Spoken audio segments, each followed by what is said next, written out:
It is raining. It is not raining hard. It cannot rain hard enough to rain out the ball game. No Met pitcher has shut the Cardinals down. In 4 games, 36 innings, St. Louis has been retired 1, 2, 3, only 7 times.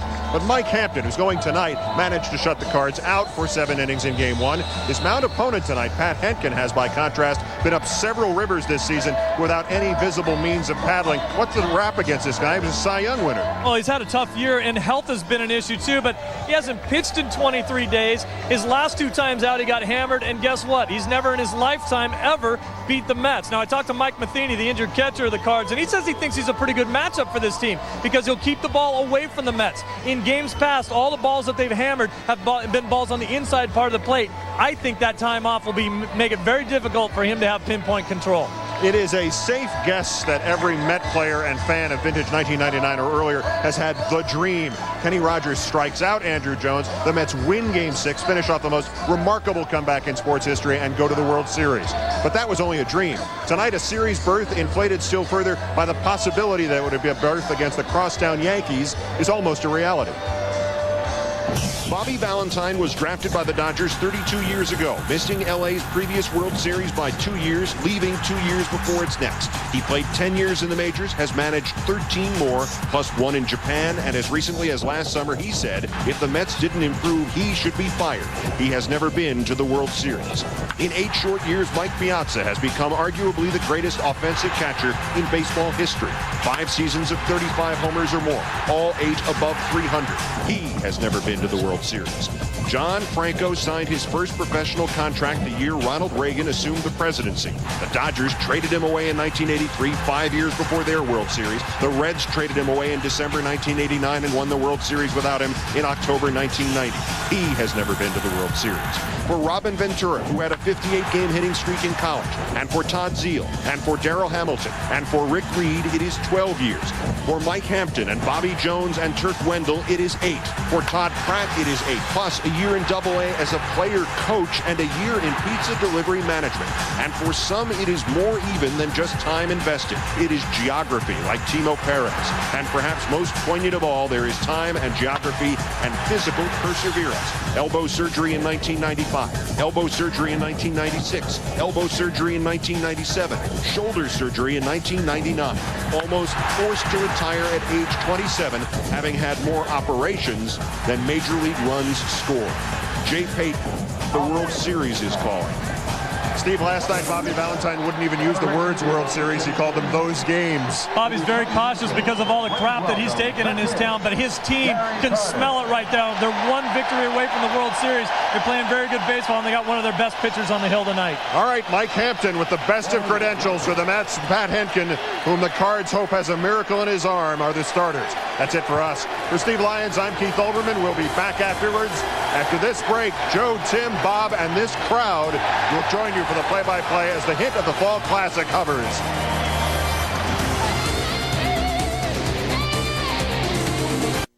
A look at Gotham on a cold, wet October night. We prepare for Game 5 of the National League Championship Series between the Cardinals and the Mets. And hello, everyone. I'm Joe Buck. Welcome to the broadcast booth. Tim McCarver and Bob Brenly in just a moment.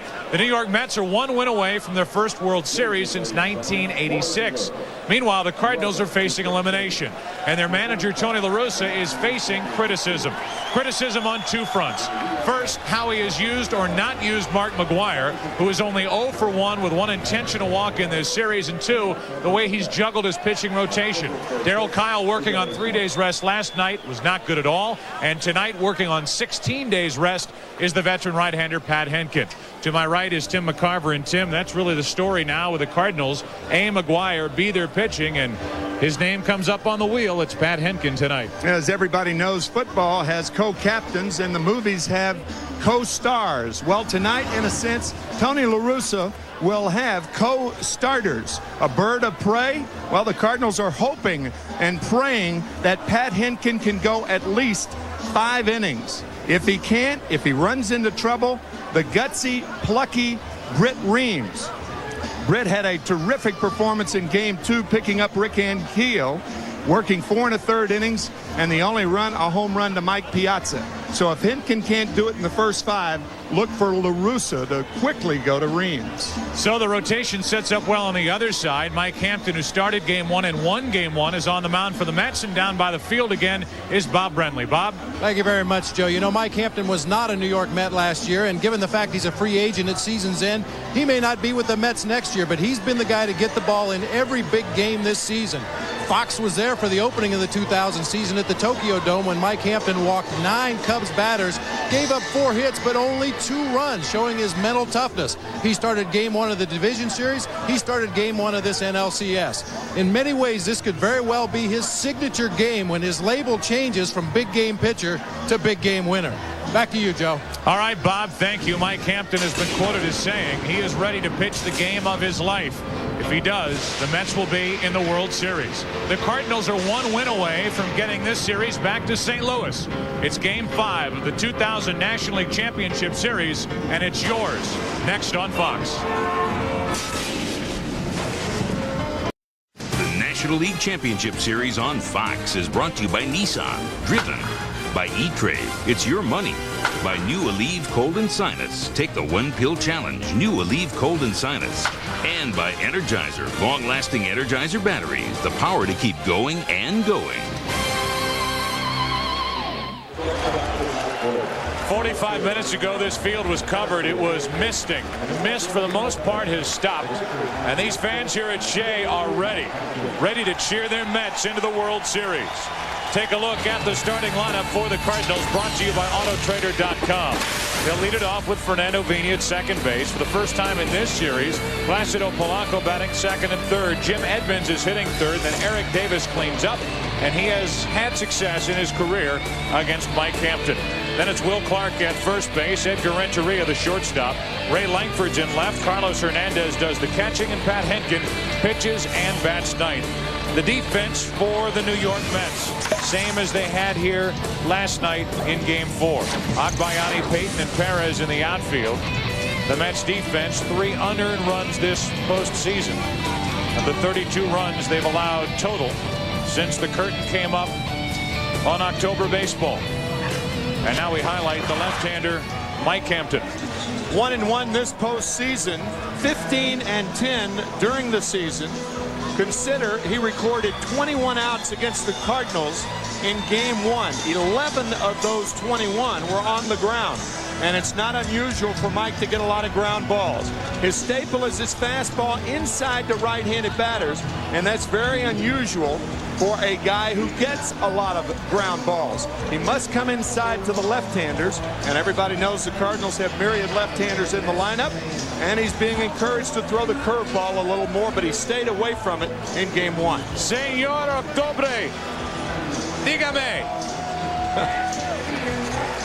Y para la gente latina que quiere oír el juego en español, en su control tienen el botón SAP.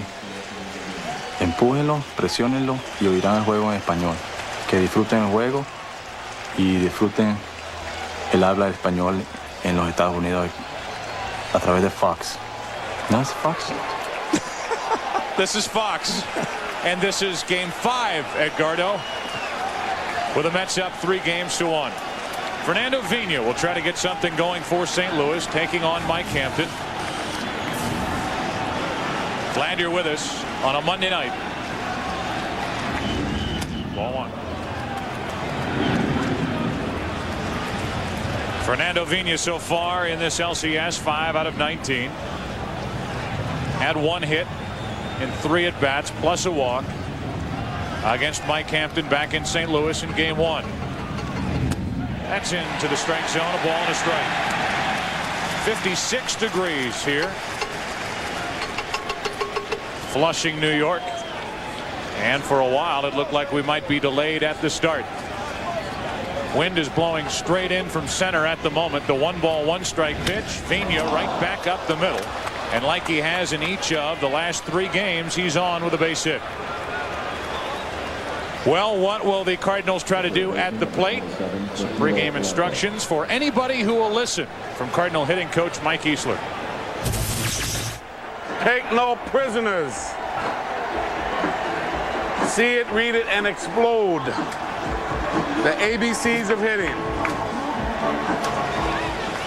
It's as easy as ABC.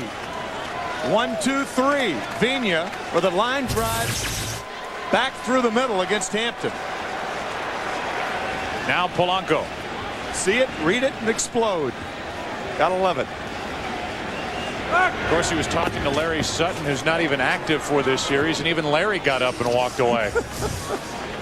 Polanco in the postseason hitting .308. This LCS, only 1 out of 3 has been bothered by a strained right hamstring. Tatis had made the last 2 starts, but tonight it's Polanco. See the jump on that pitch as it cut in on the hands of Polanco, and the count 1-0. The first inning has been horrible for both clubs. Last night, Cardinals scoring 2 in the top of the first, and the Mets came back with 4. Each team has scored at least 2 runs in the top of the first inning in every game. Shallow right, Perez coming to get it.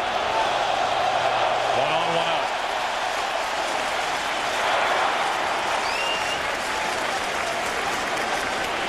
Look at a little history. Postseason history for the Cardinals and the Mets as Mike Hampton makes the start here tonight. Cardinals in elimination games are 13-7. The Mets in games where they could clinch 7-4, including Game 4 of the division series last Sunday. And the strength of the one-hit shutout by Bobby Jones to KO the Giants. Here's Edman. .295 hitter during the regular season, .394 in this postseason. Homered in the first inning last night. A check on Vina. Last night we detailed how the Mets hold against a runner at first with a left-hander on the mound. They do it primarily, Bobby Valentine telling us before the game, for left-handers who don't have a particularly good move or are slow to the plate. They weren't going to use it with Hampton until he got a look at it and a feel for it, and he likes it as well. Ball 1 to Jim Edmonds. Now, Mike Hampton does not have a good move to first base, but he gets rid of the ball home very, very quickly. He does it 2 ways. He'll have the normal leg kick, and he's got a slide step toward home when he does not pick up his right leg. He also has a slide step toward first. That was the normal move home, and the Mets got a break on that fastball. 1 ball, 1 strike. Edmonds thought it was low, and it looked low.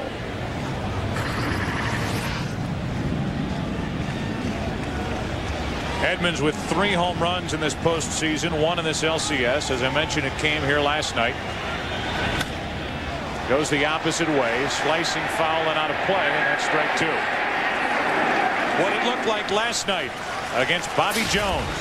Vina third, whack. Right center field, and a short-lived 2-0 lead. 4 doubles on the other side later.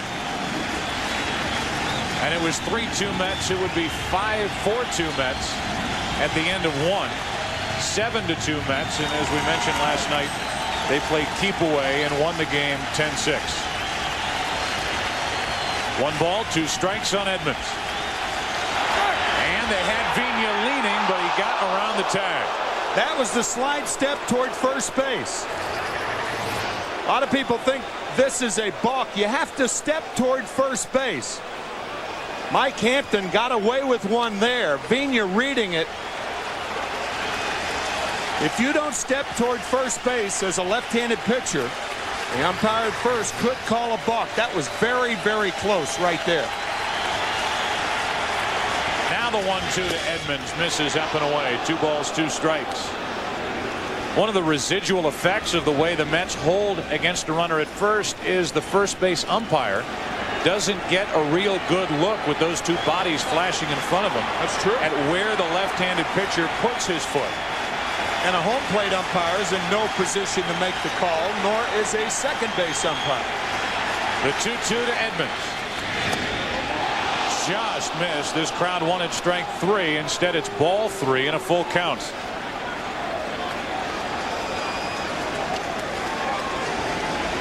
Even though Jim Edmonds struck out 167 times on the year, third in the National League, I think Vina will be off here. The one thing he has to do is make sure Hampton goes home. The 28-year-old Mike Hampton ready in a 3-2. 2 out. Not running, and Tony La Russa with the right move. Let's take a look at how Mike Hampton pitched to Jim Edmonds. The fastball misses upstairs, and then a break on a pitch, a low strike. 2-2 to Edmonds, and a very close pitch, and finally Hampton got him on a fastball out of the strike zone. And now Eric Davis. Excuse me, Joe, only one curveball in that sequence to Edmonds.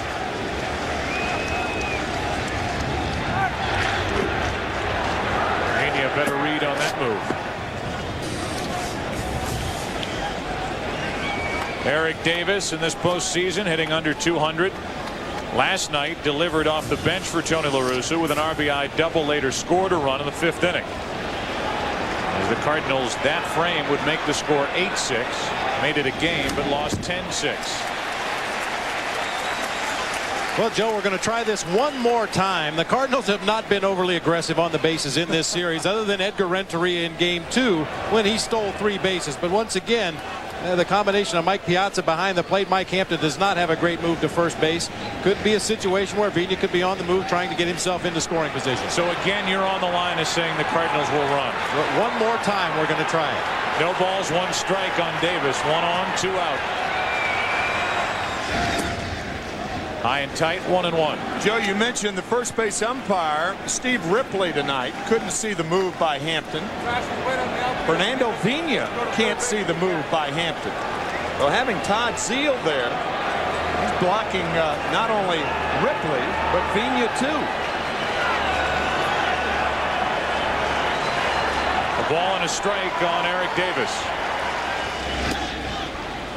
And Hampton falls behind, 2-1. Vina's listed at only 5'9", 174. So he is trying to peek around the bigger-bodied Zeile, who stands between him and the pitcher Hampton.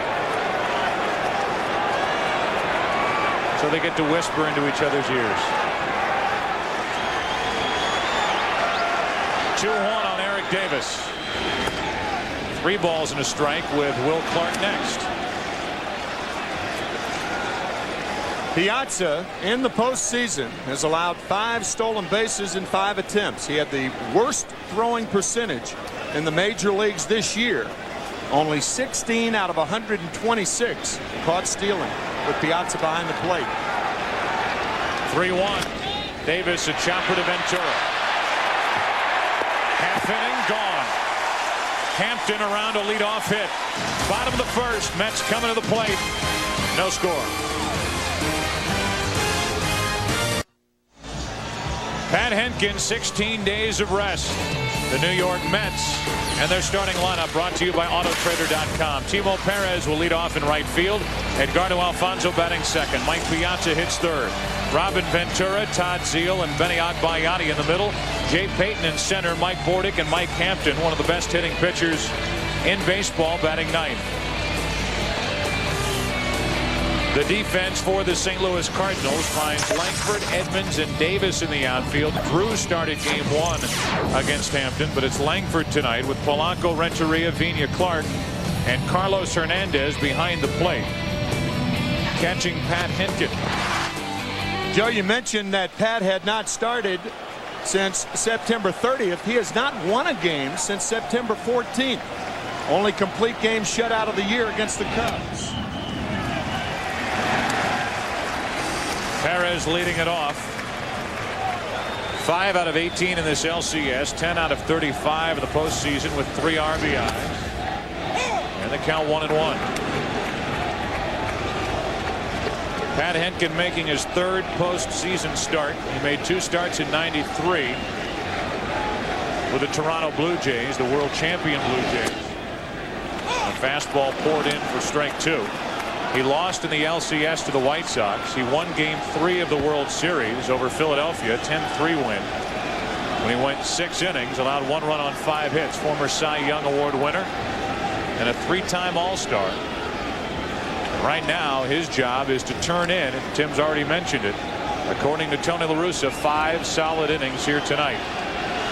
A 1-2 to Perez. Got him to chase it, but Perez fouls it out of play. Still 1-2. That's the location, even though it was high, but that's the area that Pat Hentgen wants to control tonight, the left side of the plate. As you were looking at it right there, inside to a left-hander, outside to a right-hander. Breaking ball, grounded up the middle, another hit for Perez. 6 out of 19 in the league championship series. As the leadoff batter, he has scored 3 runs in the 4 games. And Perez does it again. It's like it went under the glove of Renteria. Pretty good curveball by Hentgen.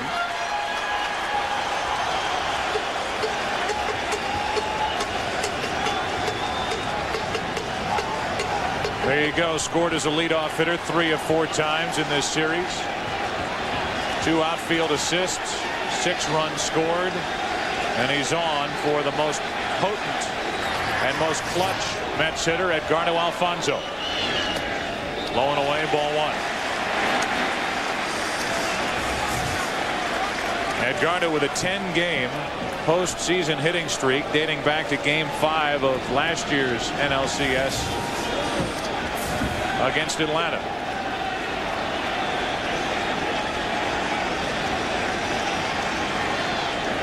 He's hitting all 8 in this postseason for New York, and to throw to first. Find it interesting that Carlos Hernandez, the Cardinal catcher, has changed the color of his catching gear. Last night had gray catching gear, and tonight, in my mind at least, either one of 2 reasons. 1, superstition. 2, to make Hentgen feel more comfortable on the mound, and I'll tell you why in a moment. There goes Perez, swing and a miss, throw down, safe. Perez will go to third, and he's there with nobody out. Stolen base, E2, runner at third, nobody down.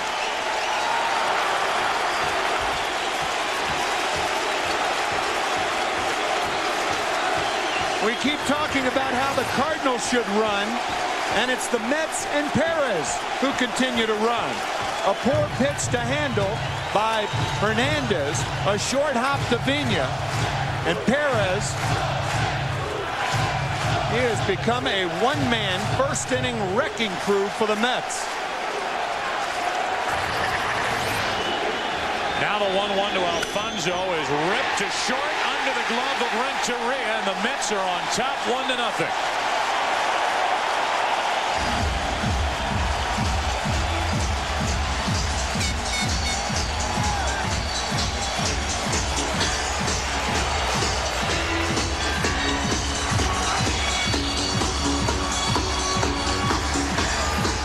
Renteria was there, and a ball that should have been handled. So an error on Renteria. If the glove's down, the ball's there. 27 errors on the year. And again, that stolen base.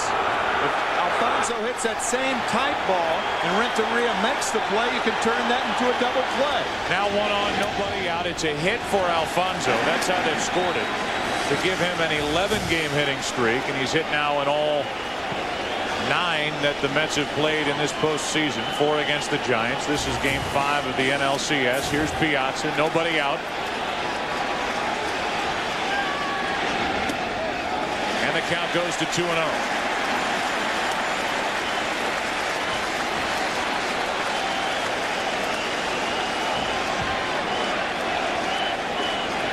Starting pitching for the Cardinals in this NLCS in the first inning has been atrocious.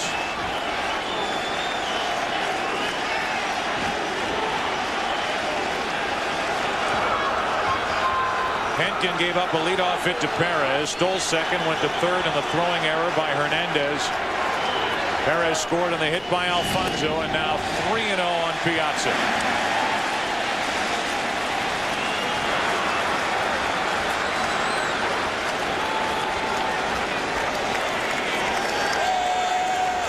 Piazza not normally a hitter who likes to swing 3-0. Tailing back but low. Ball 4. 2 on, nobody out.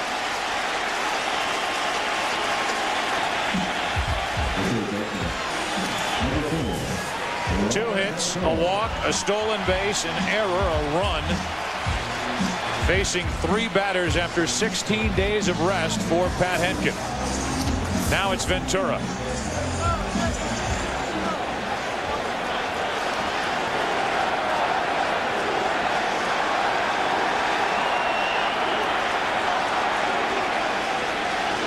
Runners on at first and second, nobody out, and a strike from Hentgen.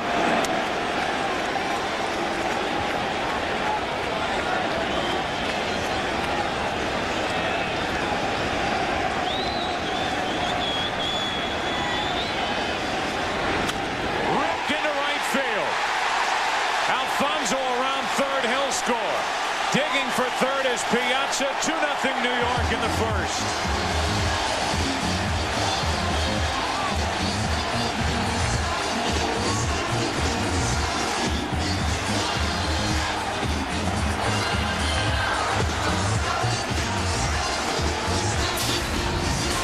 Baseball is a game of first. Last night, 4 doubles in the first inning.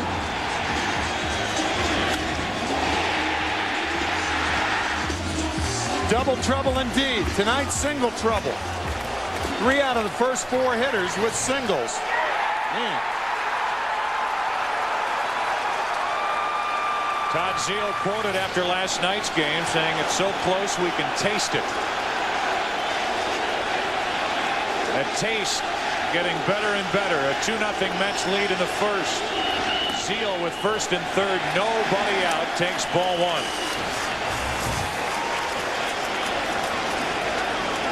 His average climbing upward with a 6 for 15 performance in this LCS.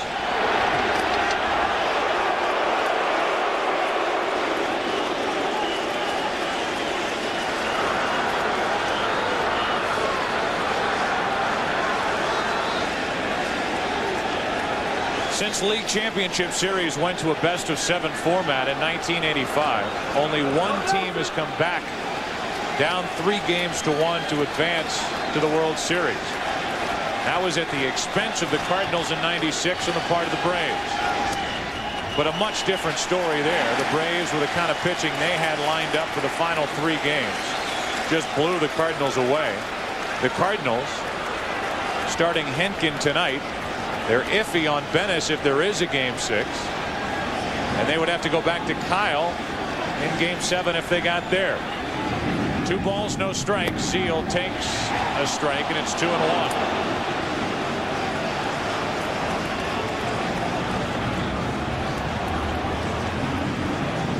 Cardinal infield about halfway. They will give up a run for the double play ball.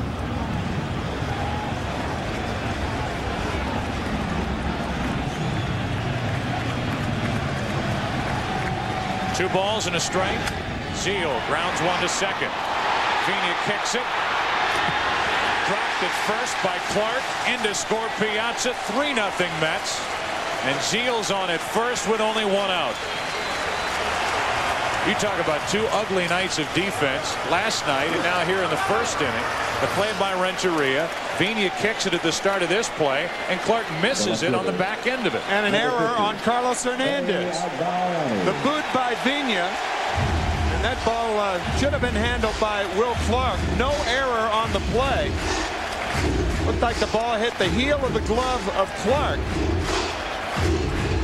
Very, very shaky defense for the Cardinals here in the first inning.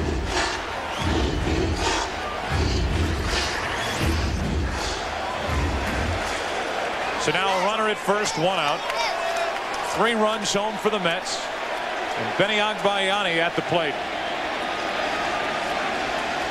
Very quietly, Benny Agbayani has hit in every postseason game this year for the Mets. In this LCS, 5 out of 15. Hitting .333 in the postseason.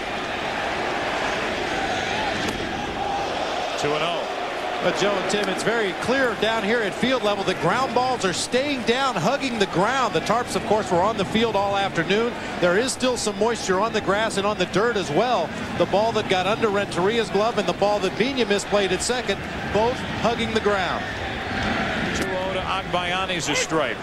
The official scorer on the ball hit by Zeal has charged an error to the first baseman Clark and has taken the RBI away from Zeal. At any rate, it's 3-0. 2 errors on the board now for St. Louis here in the first inning. And a 2-1 pitch coming to Agbayani. 3-1. That's one of the few times that I have seen an error given because you cannot anticipate a double play. Clearly it wasn't one given to Vina.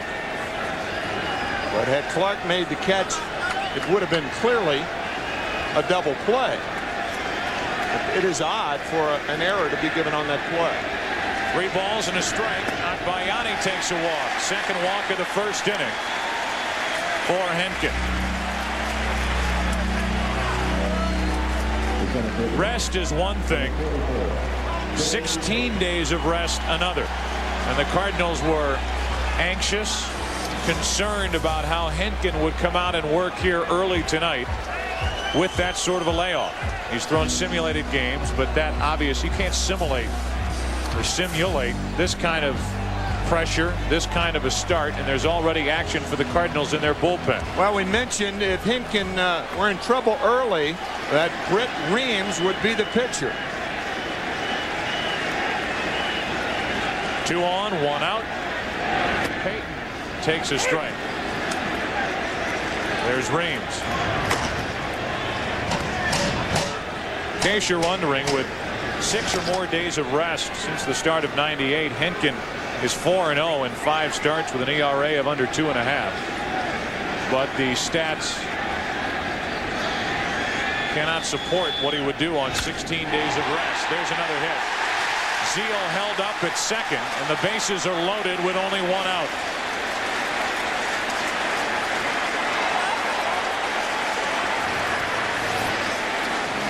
Todd Zeal had to hold up because from his vantage point, he couldn't tell whether Vina had a shot at that double play. Here's Zeal right here. That holding up right there. No way for Todd to score. Todd is not a fast runner. But another single. That's 4 hits in this inning, and the Cardinals in the first inning and now scored 10 runs in the first inning in these 5 games. And again, it all goes back to the start that Timo Perez gives them out of the leadoff spot. A hit, a stolen base, and a run scored in the first inning tonight.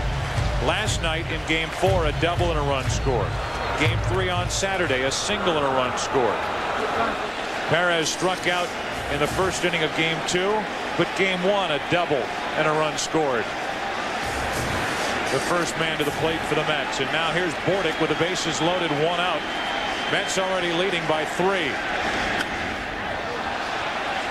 Bordick, who is hitless in this series, up there ready for the first pitch. He's 0 for 9 in the count 0-1. And it's important for the infielders to determine the speed of a ground ball. If the ball's not hit sharply and crisply, they must come home and forego the double play.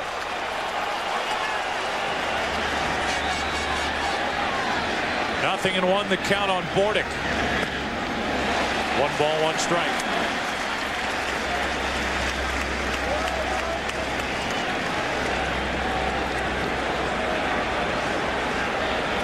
Last 2 games, these Mets 9 out of 17 with runners in scoring position.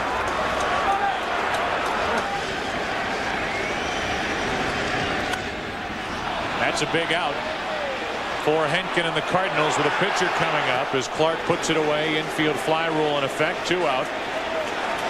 It is the pitcher coming up, but it is one of the best hitting pitchers in the game today, and that's Mike Hampton. If he could, I'm sure Bordick would like to snap the bat over his knee. 0 for 10 in this series, and a guy who has not joined in with this Mets offensive explosion. Bases loaded, 2 out. Here's Hampton. 2 out of 5 at the plate in this postseason. He was going to swing at the first pitch when he woke up this morning. 0-1. Mike, with 20 hits on the season, not only is he a good hitter, he's a fast runner. On a slowly hit ball, he'll be running hard down the line. 0-2.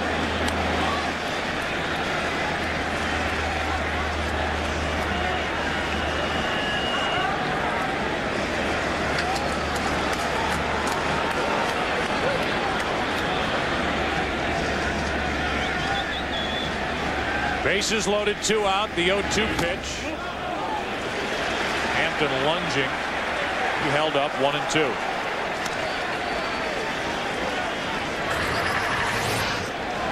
Did he go too far?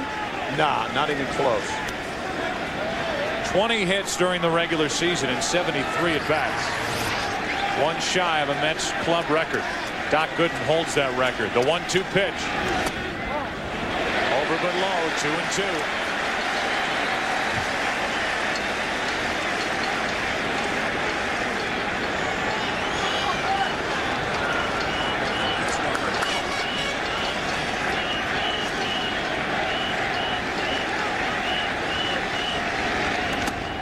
Got him looking, and a long first inning is over for Pat Hentgen. The Mets come up with 3 runs, 4 hits, a couple of walks, 2 errors, and they leave 3. Timo time. First inning production for the Mets. 3-0 New York after 1. A terrific start for the Mets here in Game 5. Hampton got around a leadoff hit in the first, and his teammates gave him 3 runs to play with. Second inning, Will Clark first up. Clark, Renteria, Langford, a little different look to Tony La Russa's lineup tonight. Ball 1 down and in.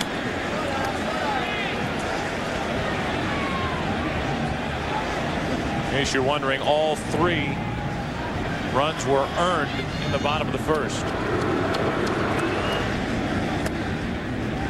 1 ball, 1 strike from Hampton. Renteria next. Will Clark has been in 16 games in his LCS history. He's hitting .475. Takes a strike, and he's in the hole 1-2. .475 with 4 home runs and 12 RBIs.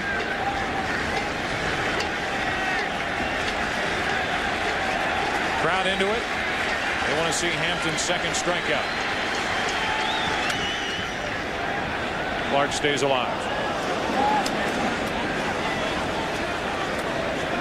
Hampton appears to be throwing harder tonight than he was in St. Louis. There was movement on that fastball low. We mentioned the 11 ground balls of the 21 outs by the Cardinals.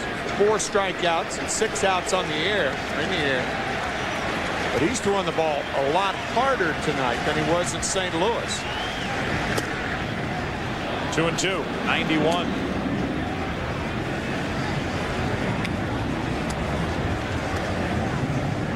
Hampton has refused to answer questions as to where he thinks he will end up past this year.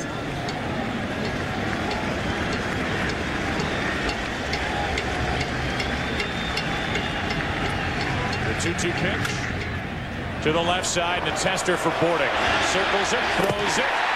1 away. Good play. Clark grounds out to start the second.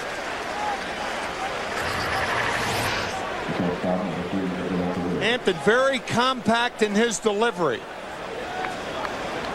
Mike is only 5'9", a terrific athlete. Would have gone to Florida State as a defensive back if he didn't sign with the Houston Astros. With 1 out, Renteria takes a strike over the inside corner. Normally you don't make that connection of football and a pitcher in baseball. Brian Jordan of the Atlanta Braves, of course, an ex-football player. Those are 2 sports that usually don't blend together if you're a pitcher, but it has for Hampton.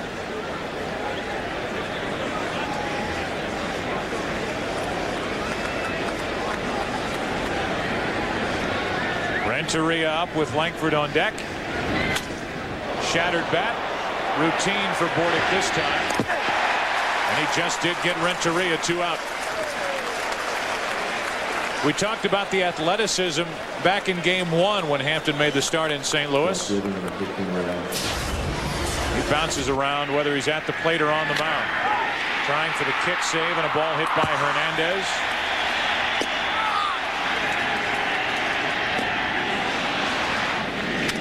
And then hustling down the line on a ground ball to the left side of the infield.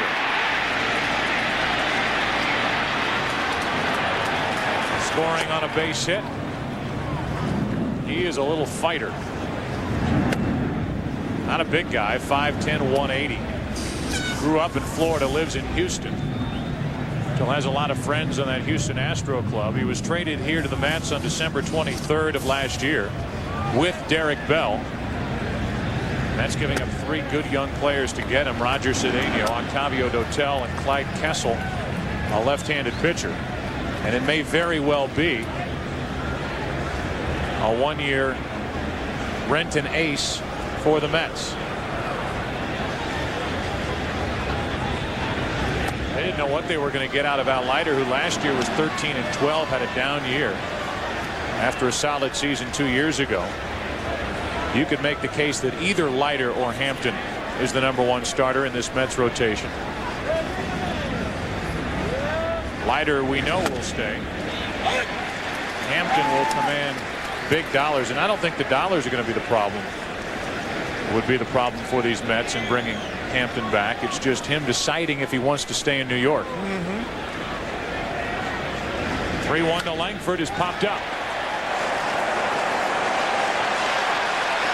Ventura, look at the wind play with that. First Bordick thought he had it, then Ventura had to redirect, change his position. A 1-2-3 second for Hampton. 3-0 Mets. NLCS on Fox is brought to you by Autotrader.com, the biggest, best used car site on the planet, and by the new Smart Visa card with chip technology. Visa, it's everywhere you want to be. Up above, the Bud 1 airship, which travels throughout the year and appears at many exciting sporting events across the country. Chilly night here in New York, mid-50s. A steady mist. Can you say a steady mist earlier in the night? Does that make sense? The rain has stopped. The wind is blowing straight in, and Perez shoots one to left. Langford back to get it. 1 out. 1 pitch, 1 out. Here in the second. I started to talk in the bottom of the first about Carlos Hernandez, about him changing the color of his catching gear, and this is only speculation and might border the ridiculous as Alfonso stands in. But last night, catching Darryl Kyle with gray catching equipment on, tonight red. I think whatever the Cardinals can do to make Pat Hentgen feel as comfortable as possible without Mike Matheny behind the plate. Matheny wore red catching gear during the season. Mike Matheny caught all but 1 of Pat Hentgen's starts this season, and of all the pitchers the Cardinals have, Kyle and that poor start last night included, Tony La Russa and Dave Duncan are more worried about Pat Hentgen working with Carlos Hernandez, or a better way to put it, not working with Mike Matheny, than any other pitcher on his staff. Alfonso gets into one to left center. At the track, at the wall, it's caught by Langford. 371 feet away. 2 out. I've got to think that the wind had something to do with that ball. That ball was smoked to left center. I think Ray Langford thought the ball was out. Ray ends up making a fine play. But remember the pop-up hit by Ray Langford to end the top of the second inning. Ventura had problems with it. Joe, you mentioned the wind carrying that ball in. I think the wind had a lot to do with that ball, and so did Tony La Russa. Tony thought it was out the minute it was hit. Piazza now strike 1. Sure, Hentgen did. La Russa watching from the dugout over in that corner to the left of home plate as we view it, thought it was gone. Langford didn't give up on it. Nope. Went back and made the play, and now an 0-1 pitch to Piazza, who walked and scored his first time, is high.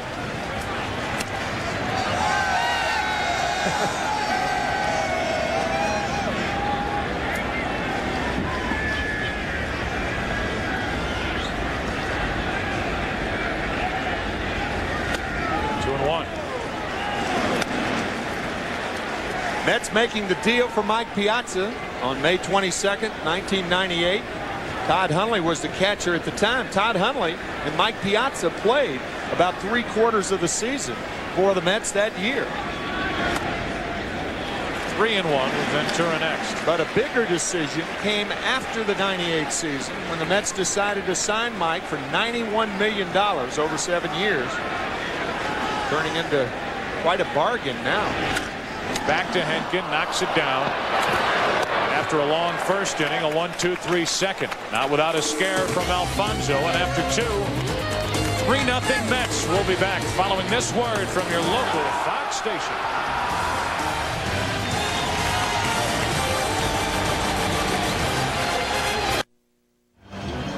The many different looks of Carlos Hernandez as he steps in yesterday on the left, catching with the gray catcher's equipment. Tonight with the red. We talked last night about the white fingernail polish that he's wearing so that his pitcher can get a better look at the signs that he's putting down. Boy, Hampton has good action on that fastball as he hits the inside corner. 0-1 on Carlos Hernandez. Hitting .280 in the postseason. Filling in for Mike Matheny. Off the plate to the third baseman Ventura. Had to fight the lights. 1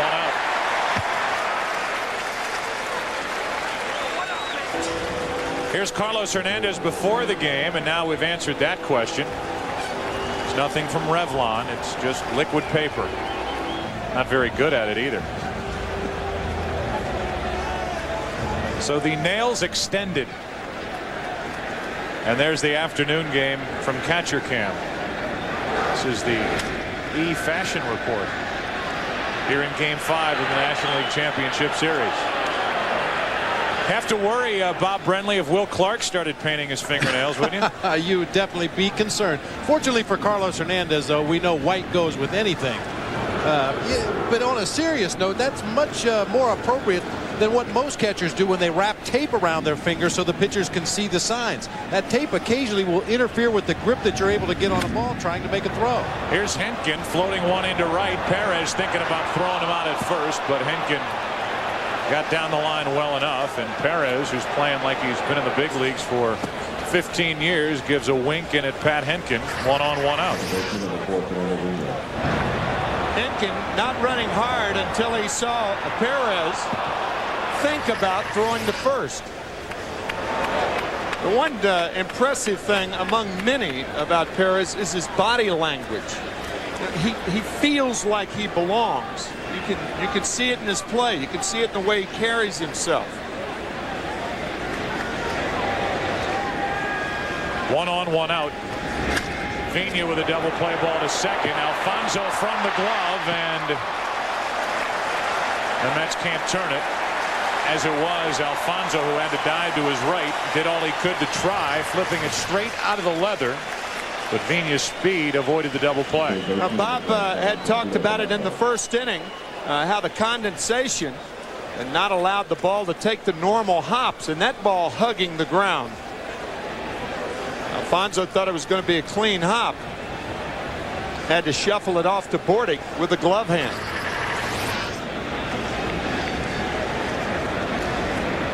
So now 1 on, 2 out. Placido Polanco at the plate. Polanco flied to right his first time up. Edmonds would follow. Strike 1. Now, here are some of the ground balls that we were talking about in this ball game back in the first inning. Ball hugged the ground, got underneath the glove of Edgar Renteria. Then a ball hit to his backhand that stayed down, got underneath the glove. Tough play for Vina. The ball stayed down once again. And then the last one that we just saw hit to Edgardo Alfonso, the ball stayed down as well. So the inning is kept alive by that. The 0-1 pitch to Polanco is chopped foul 0-2.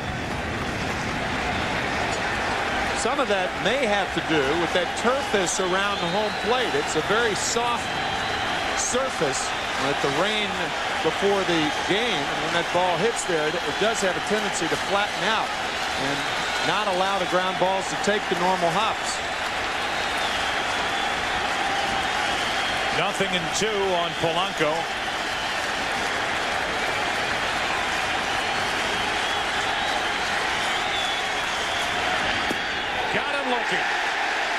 second strikeout for Hampton. And the Mets cruise into the bottom of the third inning. Carlos Hernandez goes back to work. So does Hentgen, with the Cardinals down by 3. A 3-0 New York lead, bottom of the third inning. Tonight, immediately after the game, turn to Fox Sports Net for a special edition of the National Sports Report, live from Shea Stadium. Keith Olbermann and Steve Lyons give you complete post-game coverage, including highlights, interviews, and analysis of the entire National League Championship Series. The National Sports Report tonight after the game on Fox Sports Net. Here's Ventura. An RBI single his first time up. Zeal and Agbayani will follow against Hentgen. 1 ball, 1 strike.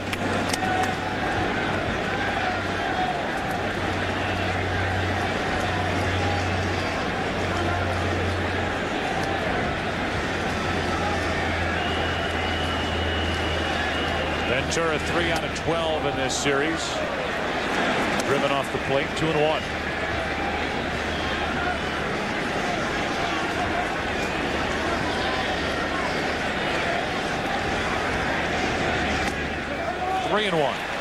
Keith Olbermann mentioned briefly Robin Ventura, who went to Oklahoma State. He was a Cowboy in 1986 when the Mets won the World Series. And that year, he hit in 58 games in a row. Much is made and much should be made of Joe DiMaggio's famous 56-game hitting streak back in 1941. 58 in a row, even if you're in college, some achievement. That's foul. That meant 58 pings, ping, with those aluminum bats. No broken bats. No. No. Day after day after day for Ventura.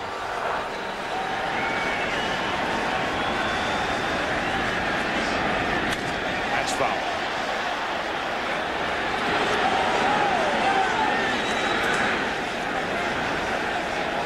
Not a lot of hits in this LCS for Ventura, but toward the tail end of the division series, you could see him get a better swing at the ball. And it started with that Game 4 2-run first inning homer. He is up there just taking hack after hack after hack. Last 3 foul, and the count's still 3-2. Robin also a member of the American baseball team in the Seoul Olympics. Actually a gold medal, but demonstration sport that year. Takes a leadoff walk here to start the third inning. Andy Bennis of the Cardinals, also a member of that team. Here's Zeal. There's Andy Bennis, former #1 pick in the country back in 1988. Came right up with San Diego in '89. He, Andy Bennis, so far is the only starter who has turned in a solid outing in this LCS for Tony La Russa. Ventura running, hit and run. Zeal is one of the few guys in this Mets lineup that Bobby Valentine can do that with. The count 0-1. It's odd also for Bobby to put it on the first pitch, because Todd Zeal is not a first ball hitter. Probably more than anybody in the National League. Zeal will take that first pitch. So since he fouled it back, Bobby Valentine may put it on again. But that's the situation the Mets are in, up 3-1. They're leading 3-0 third inning here in Game 5. They can do what they want. Play a more wide open game. Ventura stays put on ball 1.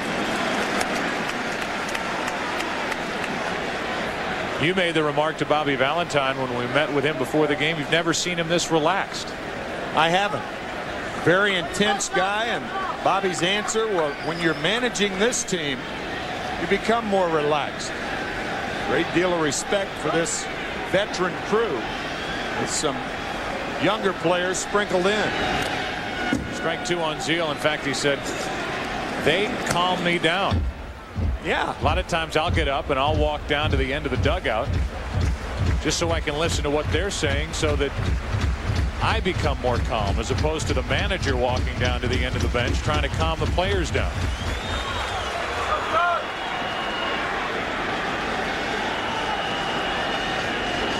A ball and 2 strikes on Zeal after a leadoff walk to Ventura.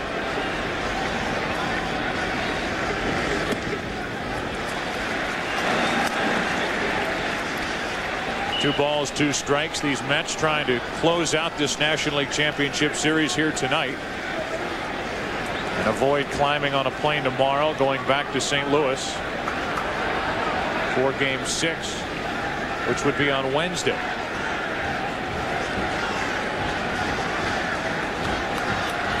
They have the right guy on the mound to do that. Mike Hampton, who has pitched 3 shutout innings so far, allowing only 2 hits.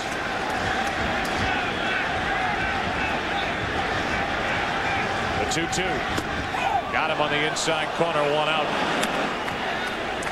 Here's Bobby Valentine talking about the importance of ending the series tonight here at home.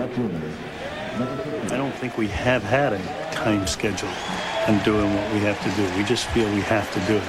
We want to do it. So it'd be nice to have our home field and our fans share this whole thing, but we know we're going to play until the bitter end, whenever that end is, and we believe that we're going to come out victorious. 1 on 1 out here for Agbayani.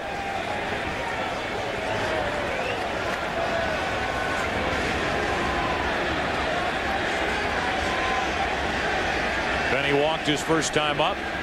Mets scored 3 in the first and left the bases loaded. Hentgen runs him off the plate. That's something Hentgen has to do if he's going to work that slot over the outside part of the plate. Yeah, that's his lane. Often pitchers will have that lane that they're familiar with, and Hentgen very familiar with the outside part of the plate to right-handers and inside to left-handers.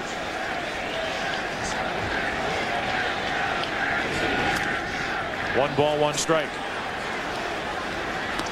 Well, inwardly he may be extremely nervous, but Bobby Valentine very calm before the ball game today, drumming along with the music that was playing on the PA system. He's no Ringo Starr, but he knows how to bang those skins a little bit. He's been playing wipeout.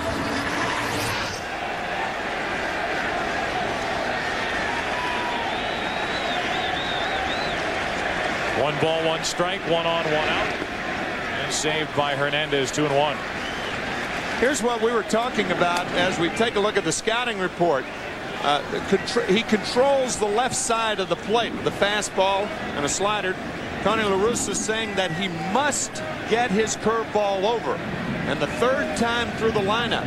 It's the 2nd time here in the 3rd inning. 2nd time through the lineup. But that 3rd time through the lineup is what concerns Tony La Russa. The 2-1 to Agbayani, 3-1. You would have to think that the 3rd time through the lineup, Hentgen will be sitting and watching, and Reams or somebody else will be out of the bullpen and pitching for St. Louis. I don't think the Cardinals can really afford another at-bat by Pat Hentgen. Outs are precious to the Cardinals right now. Ball 4 from Hentgen. 2 walks in the inning. 4 on the night. And with a Zeal strikeout in between, walks to Ventura and Agbayani for Jay Payton.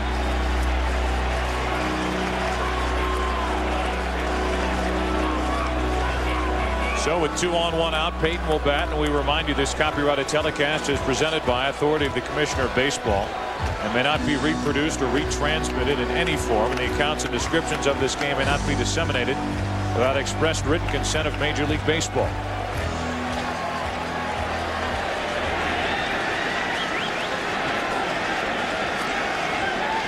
No worry of that happening in St. Louis if this game stays as is.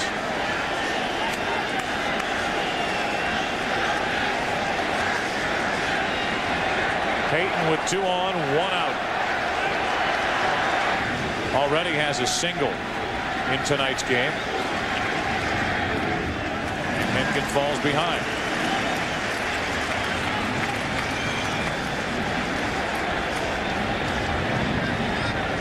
There is action behind Hentgen in the bullpen. Red Reams, who was warming up back in the 1st inning, Talk about third time through the lineup. Hentgen almost didn't make it one time through the lineup. 1 ball, 1 strike on Peyton.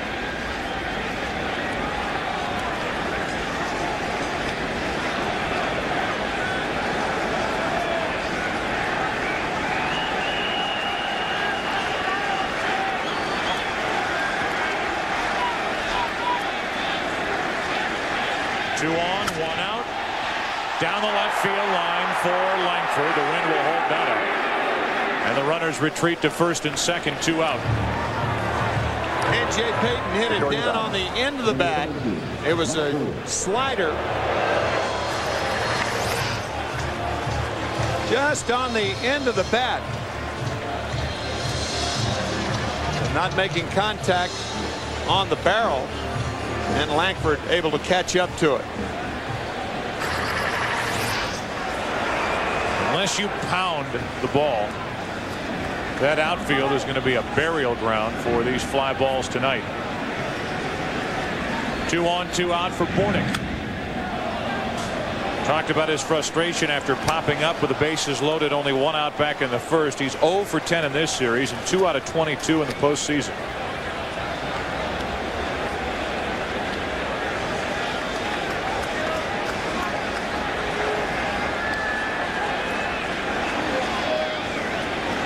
The 0-1 to Bornick. Shallow right. Davis. And the Mets put 2 on with a pair of walks. They've now left 5. 4th inning.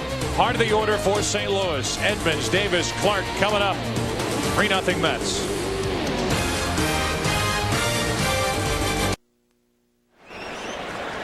Still a 3-0 lead for Mike Hampton and the Mets. Take a look at the St. Paul Company's trivia question.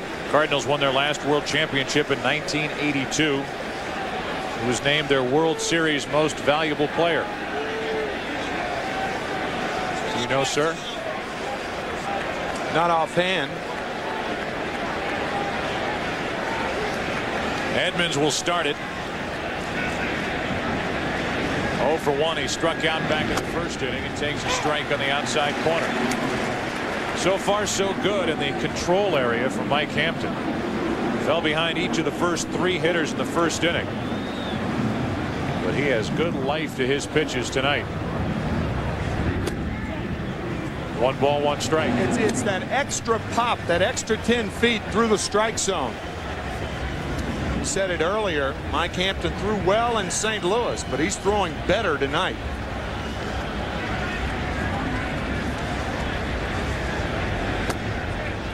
Two and 1. 1982 Cardinals. Mark McGuire was. There's a good time to put him on camera. Mark, I believe, was a freshman at Southern California that year as a pitcher. Edmonds 2 and 2. Cardinals came back against the Milwaukee Brewers and won games 6 and 7 in St. Louis. And I remember Willie McGee had a great series that year. Is that who you're going with? Well, trying to think. Yeah, I might. Okay. I might. Yep. That's your pick. Yep. Okay.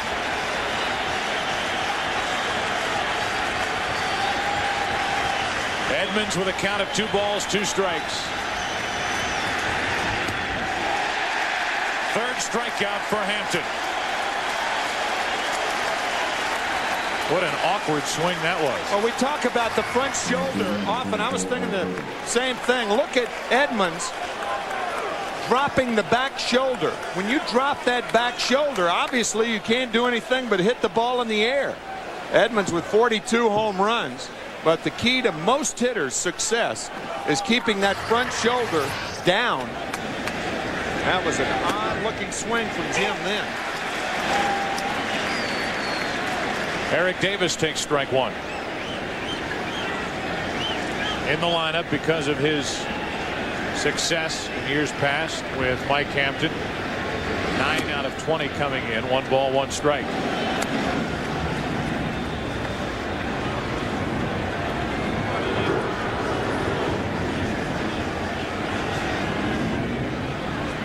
It's Davis at the plate now, and Will Clark waiting to hit next.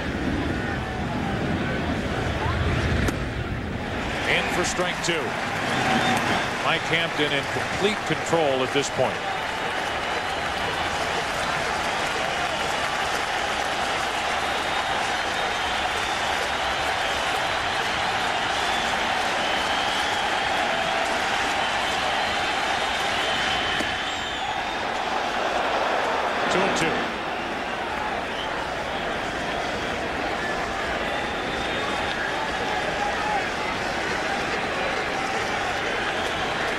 New York Mets tonight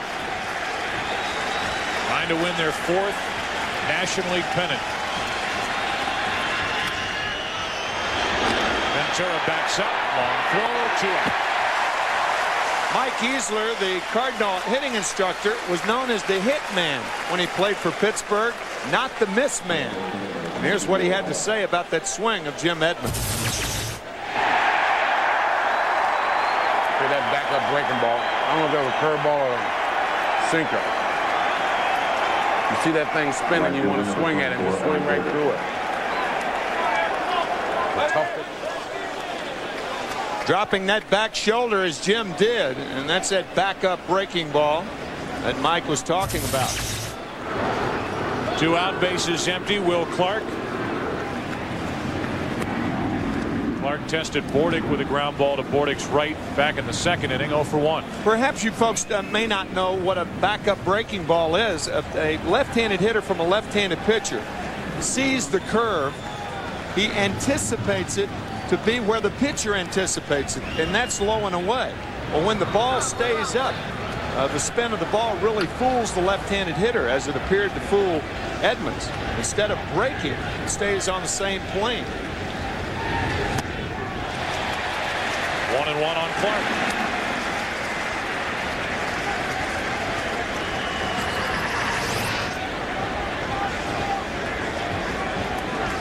Good fastball from Hampton.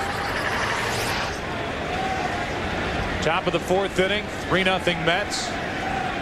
New York's out hit St. Louis 4-2.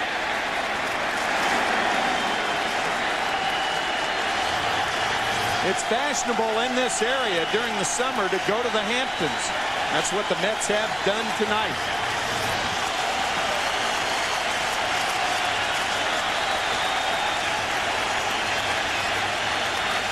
One ball, 2 strikes on Clark. 2-2.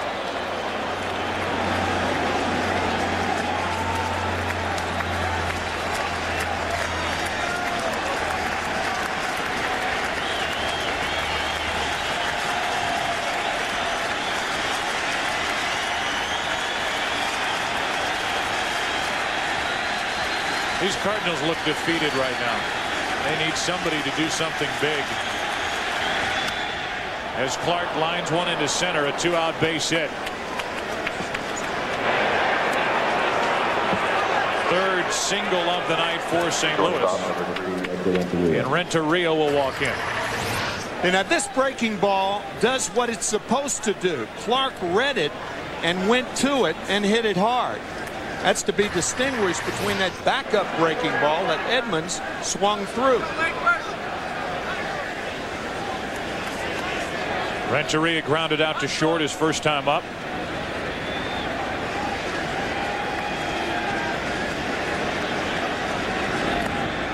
Squirts away from Piazza, but Will Clark stays put. Ball 1. Remember Mike Easler in the first inning telling his hitters to read it and then explode. Very, very important to read that particular pitch, and Will Clark, one of the best at doing that.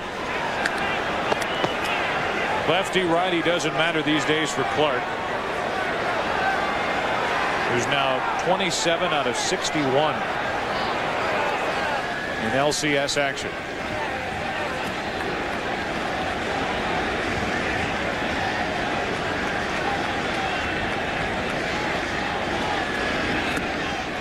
Ball, 1 strike on Renteria.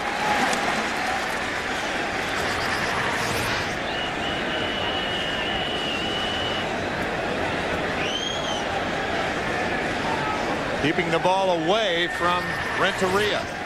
Renteria set a Cardinals record for home runs by a shortstop with 16 this year.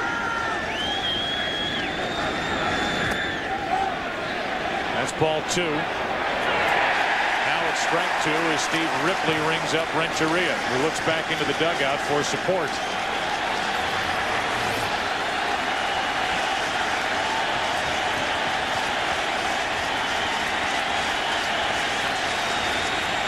Edgar goes too far.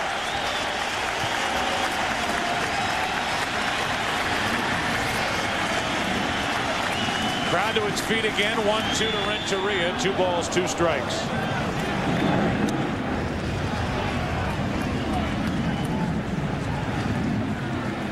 Langford would be next. A 2-out single by Clark. A 3-0 Mets lead, top of the 4th inning.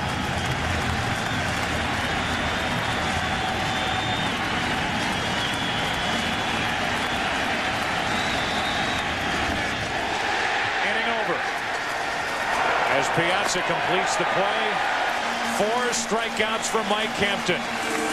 He said before this game he's ready to pitch the game of his life. So far, so good. 4 strikeouts, no runs, and only 3 hits. Bottom of the 4th inning now, and a 3-0 New York lead. Bottom of the 4th inning now. The Mets bat. They lead by 3. Pat Hentgen back to work. Hampton up there hammering. Strike 1.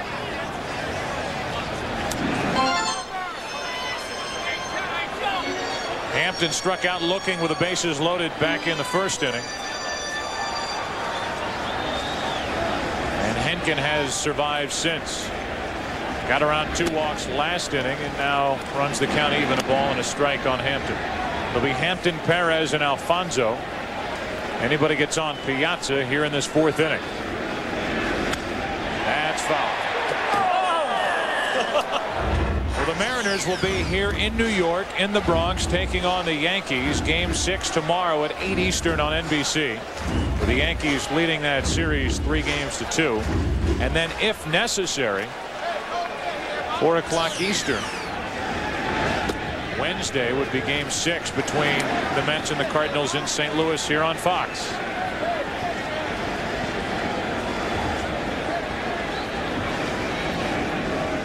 The 2-2 off the end of the bat, shallow left for Langford. Hampton is 0 for 2. Timo Perez has done more than fill in for Derek Bell. He's given this Mets team a different look. Derek Bell is not even with this ball club anymore. He went home to Tampa after suffering this injury to his right ankle. A high right ankle sprain. And that ball hit down the line by Barry Bonds in Game 1 of the division series. Starting with Game 2 of the division series, Timo Perez has let baseball know that he is here front and center. Another run scored tonight. That's 7 in the league championship series. He leads both teams in runs scored.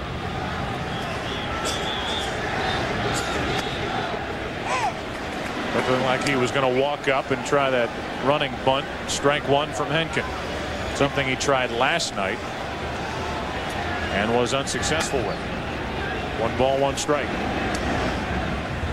Tony La Russa told us before the game he expected, or at least hoped for, that might be a better way to put it,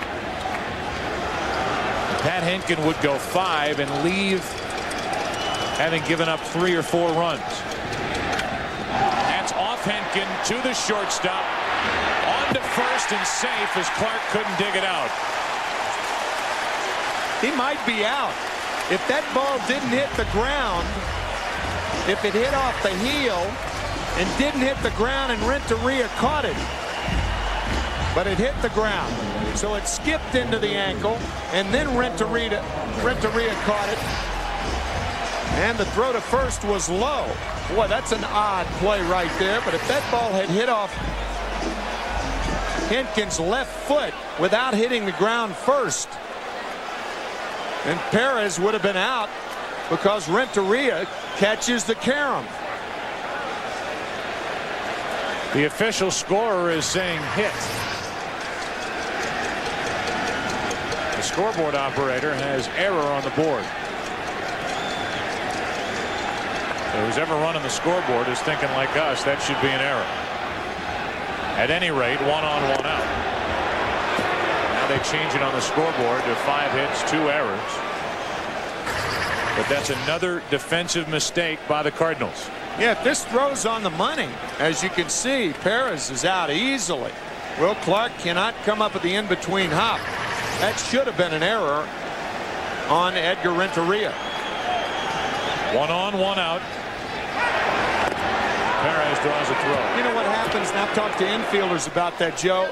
Sometimes an infielder is so surprised that he gets a ball like that. That was a line drive up the middle. And because you're so surprised, you're really not in a throwing position. Normally, a guy like Renteria with a strong arm doesn't make a throwing error like that.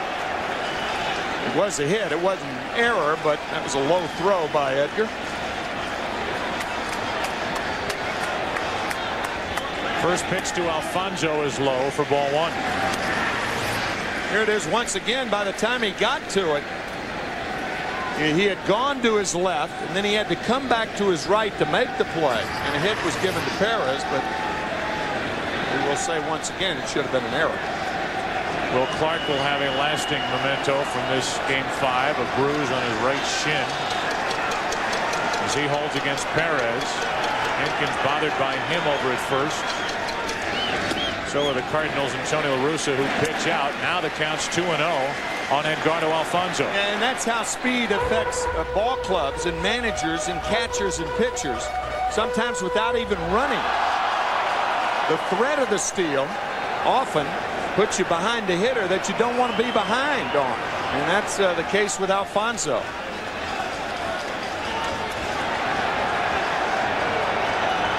Two balls, no strikes.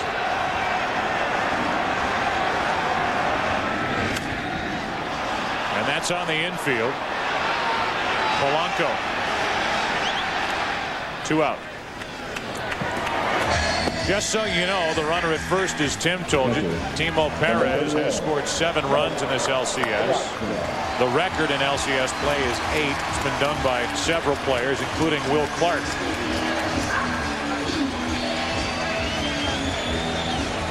They did it with the Giants in 1989 when he was the MVP of that series. Here's Piazza.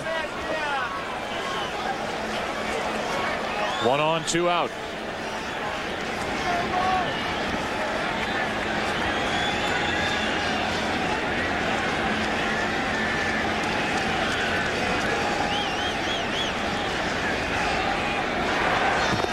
The Mets have scored their runs in bunches during this series, and in fact they came into this game hitting only .252 as a club in this series compared to the Cardinals, who were hitting .289. Now it's Timlin getting loose, and there's only one reason why that's the case, because Hentgen is due up 3rd in the top of the 5th inning. 1 on, 2 out. If they go to Reams, they want Reams to be on the mound for more than 1 inning. So fearing that they would have to lift whatever pitcher was on the mound, whoever it was, whether it was Hentgen or Timlin, if he comes out of the bullpen, it would only be for 1 inning. Tony La Russa not willing to make a double switch here in the 4th. Time called at the plate.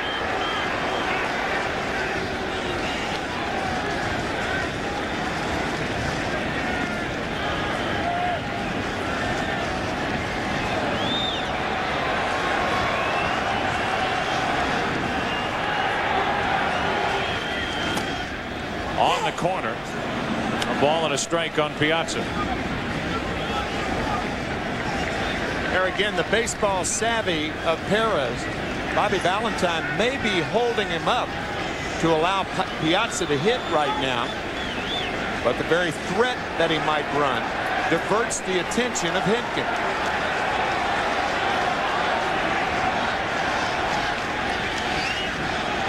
Here's Hentgen trying to get together on the signs with Carlos Hernandez. Something that in Pat's last start on the 30th of September really troubled Tony La Russa and Dave Duncan. Whereas all season, and again Mike Matheny caught every one of Hentgen's start except one. Matheny and Hentgen were on the same page. Carlos Hernandez and Hentgen are not thinking alike. They didn't on September 30th. And at times in this game, they've had a tough time getting together on what to throw these Met hitters. Very difficult for a catcher to be dealt in mid-season. You have to get used to your new pitching staff, and they have to get used to you. Perez at first with 2 out. And the 2-1. That's ball 3 with Ventura next. Perez not running. And now Hentgen behind and in the hole to Mike Piazza.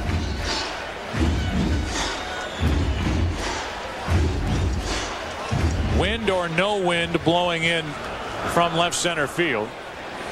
Piazza proved last night with that blast he hit off Mike James in the 5th inning. The elements will not slow something down that he hits into the air when he gets a hold of one. 3 balls and a strike, and that's what he's thinking here. 1 on, 2 out. Into left field, a base hit toward the corner. Perez going to third. It's cut off by Langford. Good play. That saved a run. 2nd and 3rd, 2 out, and a double by Piazza.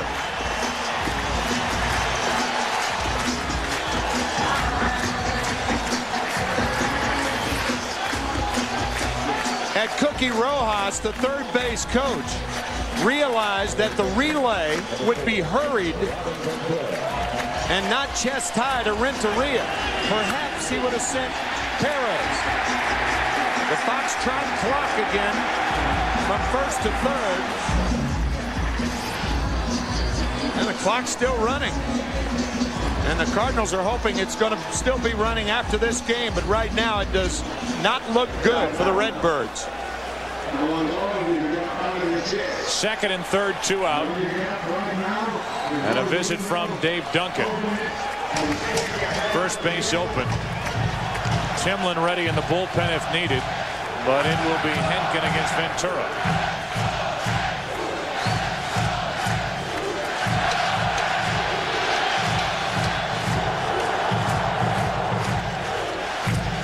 This sellout crowd at Shea wants to see the Mets deliver a right cross to the chin.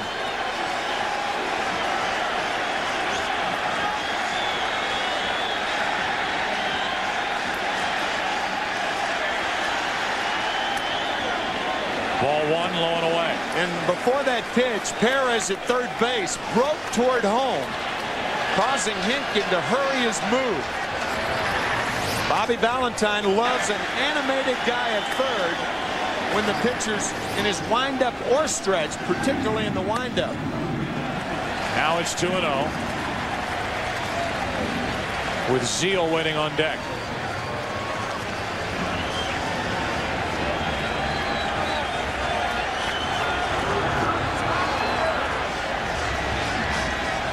Does Hentgen guide one back into the hitting zone? Nope, 3-0.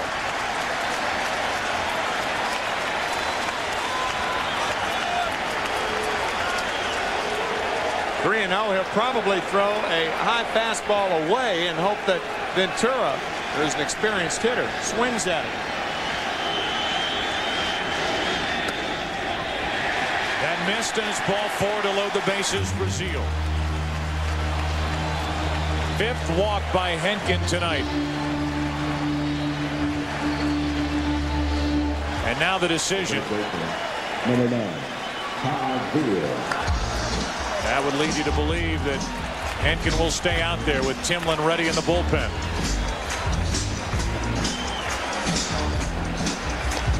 Fans and media alike have been questioning the pitching decisions by that Cardinal dugout throughout this series. Decisions with the starters, decisions with the relievers, decisions with McGuire. Bases loaded here, 2 out. Zeal waiting and taking strike 1.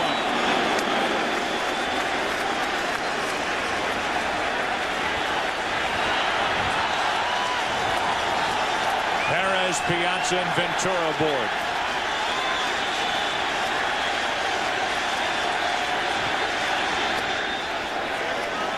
too far away, and it's 1-1. Last night, Zeal hit with the bases loaded in the second inning and delivered a double, scoring a couple of runs. He was later tagged out at the plate to end the second inning, and by that point, the Mets led 7-2. Here they lead 3-0 with the bases loaded, 2 out. And a 1-1 from Hentgen. 2 balls and a strike.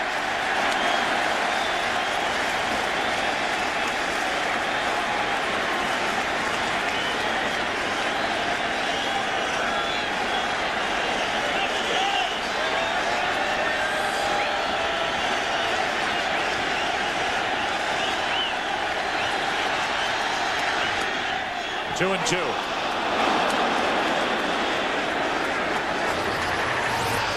Key pitch right here in this at bat. And Hentgen gets the low strike.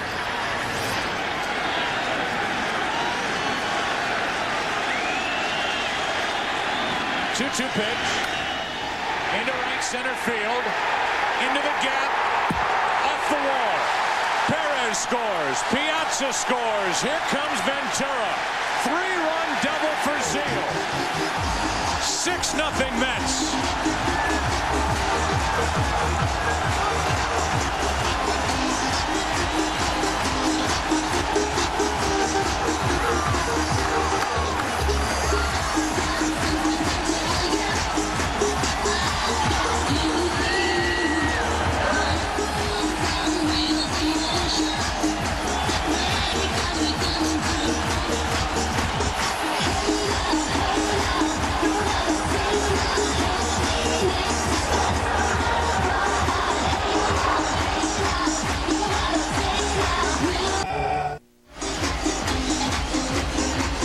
Zeal with his finger in his left ear as the extra row of speakers are absolutely making this place shake with joy.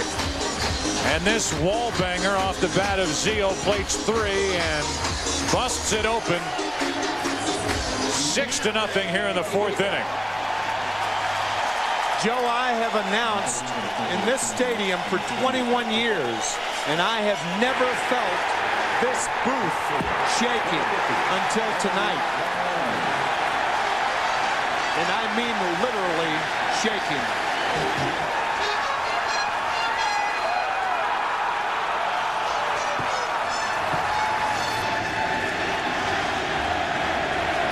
Now Agbayani.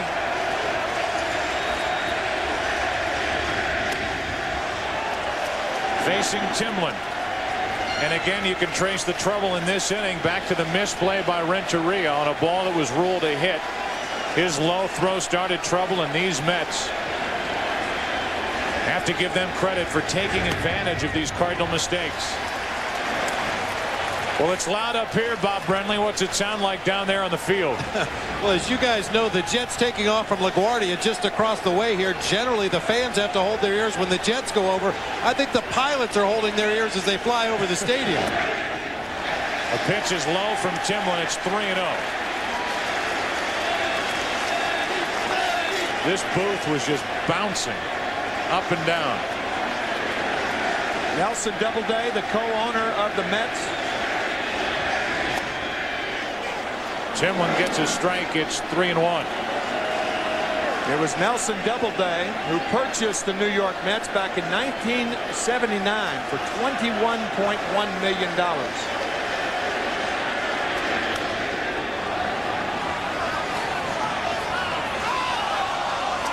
Full count on Agbayani.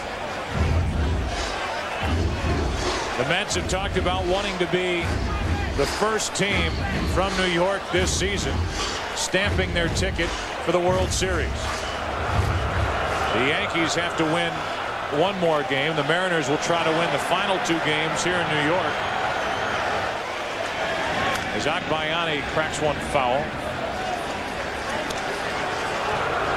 And if the Mets win here tonight, baseball is one step closer to a possible Subway Series. The way things are going here tonight, start spreading the news.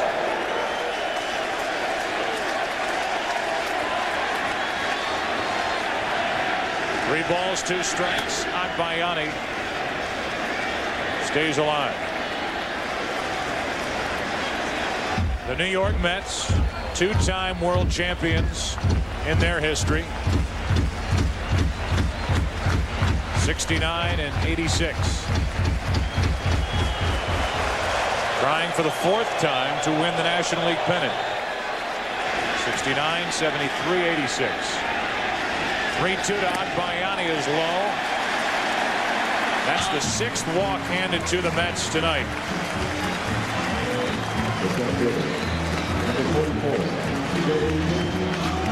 Joe, you mentioned the first World Championship. That was their second in '86, but their first one in 1969.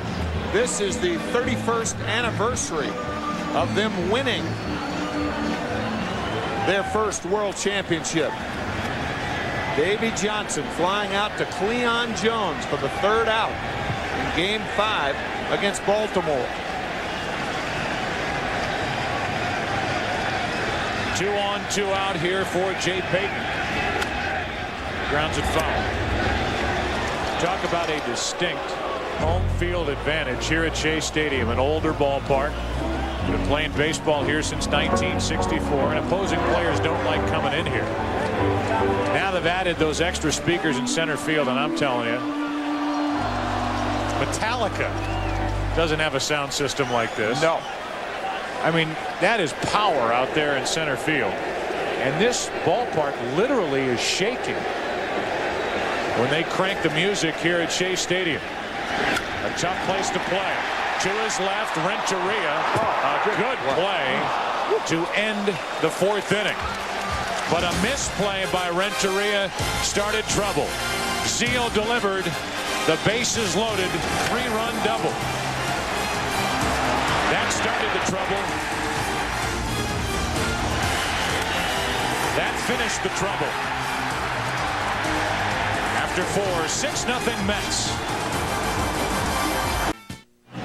A 6-0 New York lead. Now the 5th inning.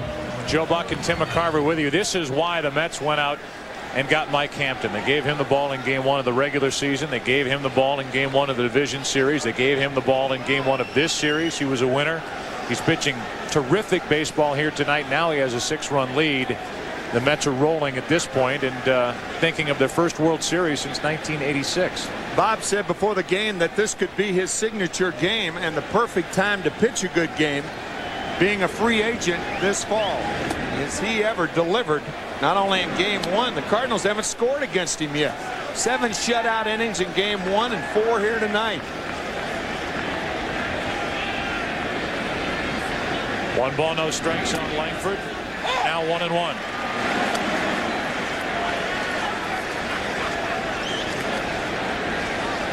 Thirteen consecutive scoreless innings in this postseason. He was the loser in that Game 1 of the division series. 5-1.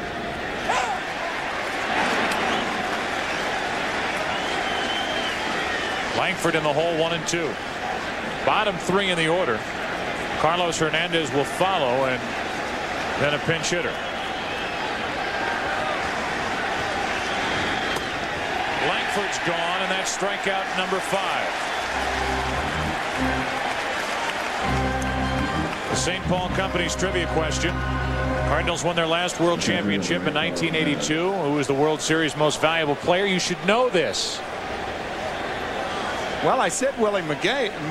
No. I guessed. It's not McGee. Darryl Porter. Fellow catcher. I did forget. When you said that, I should have known it. I was going to change my guess to Keith Hernandez. Would have been wrong too. Traded away the next year to the Mets. Part of their mid-'80s success, mid to late '80s. And that rivalry which took place between these two organizations, both former members of the National League East. Cardinals winning in '85, Mets winning in '86 and winning the World Championship. Cardinals winning in '87, losing in the World Series that year to Minnesota. Hernandez to third. Ventura across the infield. The Mets are 1 out closer. 2 out here in the top of the 5th. And the Mets have come a long way, baby. Since 1962, the St. Louis Cardinals were the first team that the New York Mets played back in 1962. And the Mets lost that game, and they opened the season losing their first 9 games on their way to losing 120 games. And that was and is a major league record. They finished 60.5 games behind the Giants. 2 out, nobody on, and Tatis takes and Tim McCarver with you. This is why the Mets went out and got Mike Hampton. They gave him the ball in game 1 of the regular season. They gave him the ball in game 1 of the division series. They gave him the ball in game 1 of this series. He was a winner. He's pitching terrific baseball here tonight. Now he has a 6-run lead. The Mets are rolling at this point and thinking of their first World Series since 1986. Bob said before the game that this could be his signature game and the perfect time to pitch a good game, being a free agent this fall. Has he ever delivered? Not only in game 1, the Cardinals haven't scored against him yet. 7 shutout innings in game 1 and 4 here tonight. 1 ball, no strikes on Langford. Now 1-1.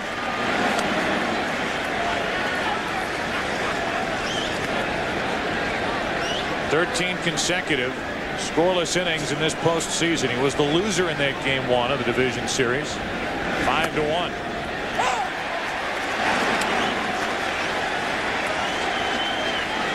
Langford in the hole, 1-2. Bottom 3 in the order. Carlos Hernandez will follow, and then a pinch hitter. Langford's gone, and that's strikeout number 5. The St. Paul Company's trivia question. Cardinals won their last World Championship in 1982. Who was the World Series most valuable player? You should know this. Well, I said Willie McGee. No. I guessed. It's not McGee. Darryl Porter. Fellow catcher. I did forget. When you said that, I should have known it. I was going to change my guess to Keith Hernandez. I would have been wrong, too. Traded away the next year to the Mets. Part of their mid-'80s success, mid to late '80s. And that rivalry which took place between these two organizations, both former members of the National League East. Cardinals winning in '85, Mets winning in '86 and winning the World Championship. Cardinals winning in '87, losing in the World Series that year to Minnesota.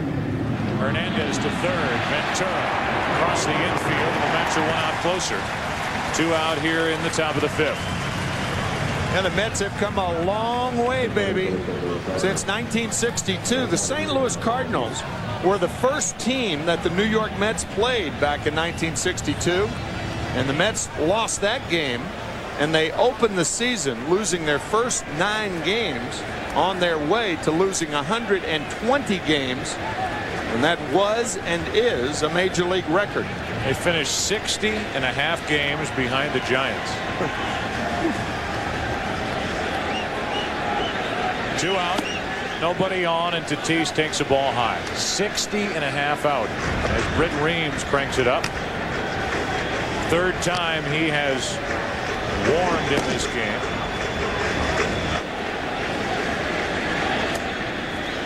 Two 2-0 on the pinch hitter Tatis, batting for Timlin, who went a 1/3 of an inning, walked 1, and got a ground out. Fast forward to 1969, September 15th, the year that the Mets won the World Championship. Steve Carlton struck out 19 and lost the game. He was the first pitcher to ever strike out 19 and lost 4-3 on 2 two-run home runs by Ron Swoboda in St. Louis.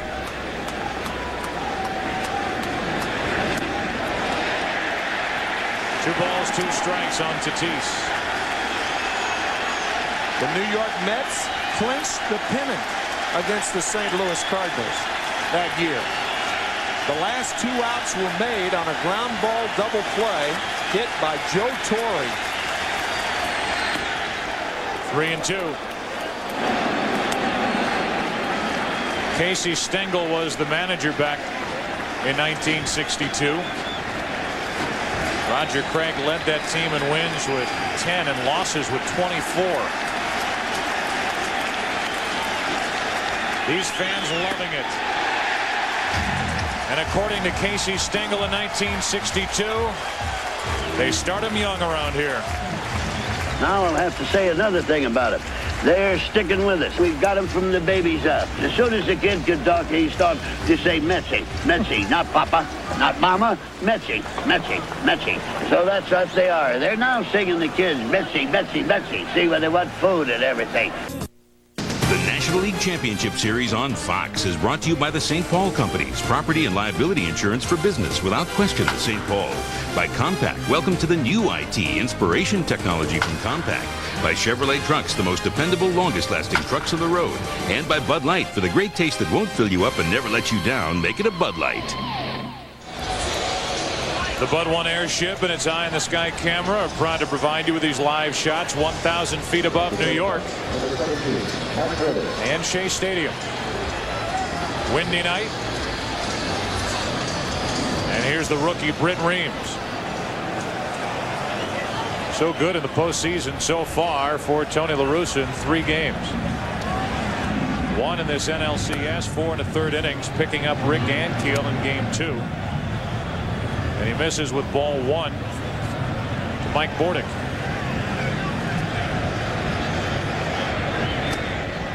One and one.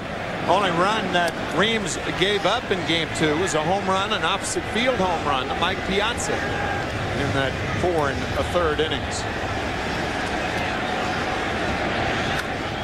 Strike 2 on Bordick. 0 for 11 in this series.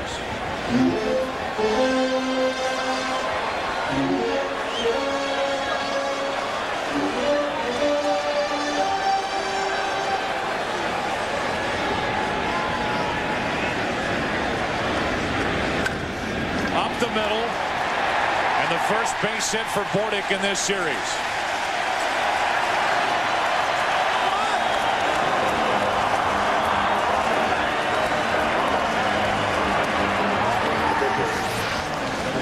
Mike Bordick with his first hit of the series. A single up the middle, and one would assume Mike Hampton will be bunting. You don't know for sure, but with a 6-run lead, I would think Bobby Valentine would want to keep him off the bases. Probably a straight bunt right here.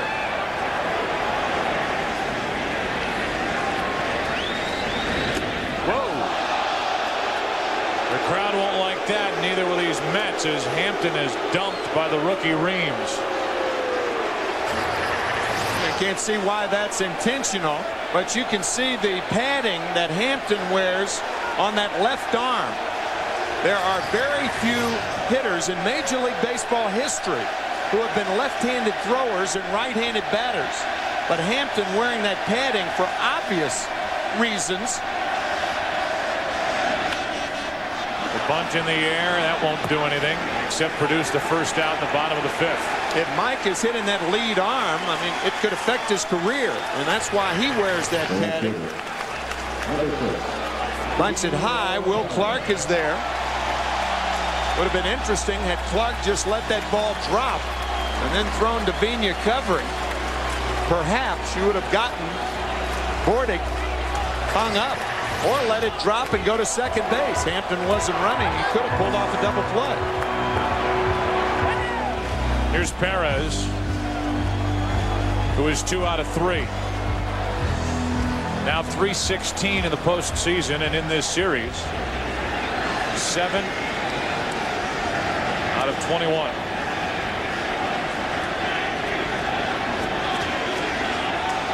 One on, one out. Ball 1. So he has tied the LCS record. Perez has, with his 8 runs scored, 2 in this game, 1 in the 1st and 1 in the 4th. He was the first one to tap dance across home plate when Zeal unloaded the bases with a double into right center. 1 on, 1 out, and a 1-0 pitch. 2 balls, no strikes.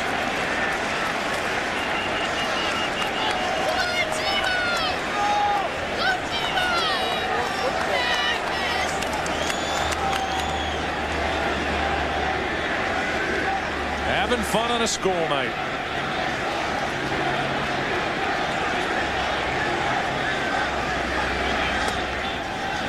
Two and one.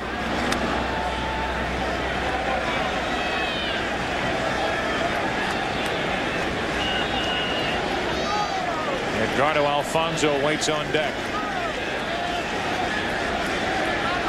Perez has certainly thrown his name into the running for the MVP of this NLCS. I'll say 2-2. You've got Perez, you've got Alfonzo, you've got Piazza. Hampton could end up winning 2 games as a starter.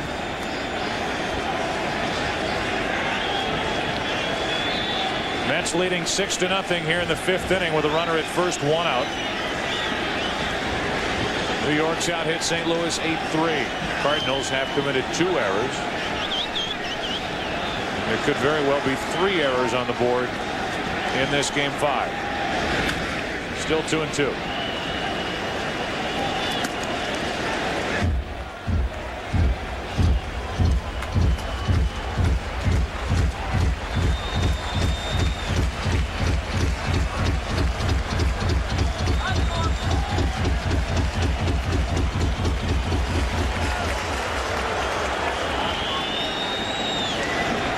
Bobby Valentine has been applauded for his moves in this postseason. Tony La Russa has been questioned with nearly every move he's made as Perez fouls it straight back, and it started with game 1 of the division series. Tony La Russa sending Darryl Kyle into the interview room prior to game 1 with that series against Atlanta. Kyle was ambiguous with his answers, and it was learned only after Kyle had left the ballpark, Ankiel had already left, that Ankiel would be the starter in game 1 and not Kyle. Ankiel can't throw the ball over the plate at this point. Kyle has been ineffective. Look at that throw by Clark. It pulls Renteria into the air. They get the force out, and with Perez running, wouldn't have turned 2 anyway.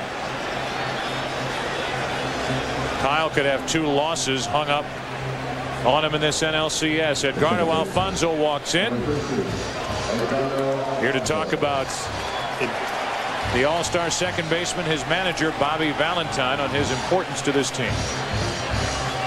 Edgardo's influence is settling. It's settling to all because he's a very good player, and we know he's on our side.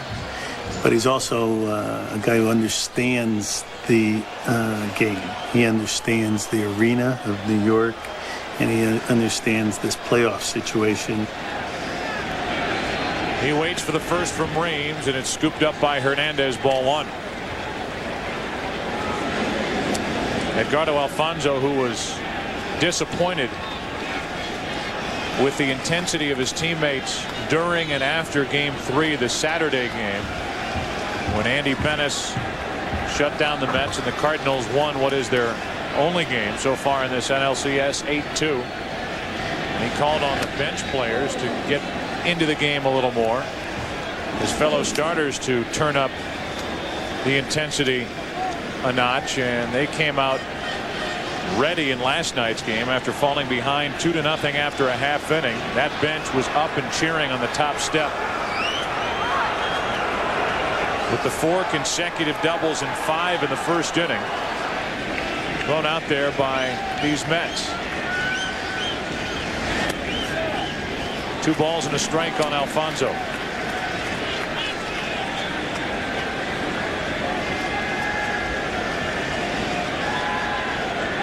One out of 3 tonight, extending his postseason hitting streak to 11 games, going back to the NLCS last year.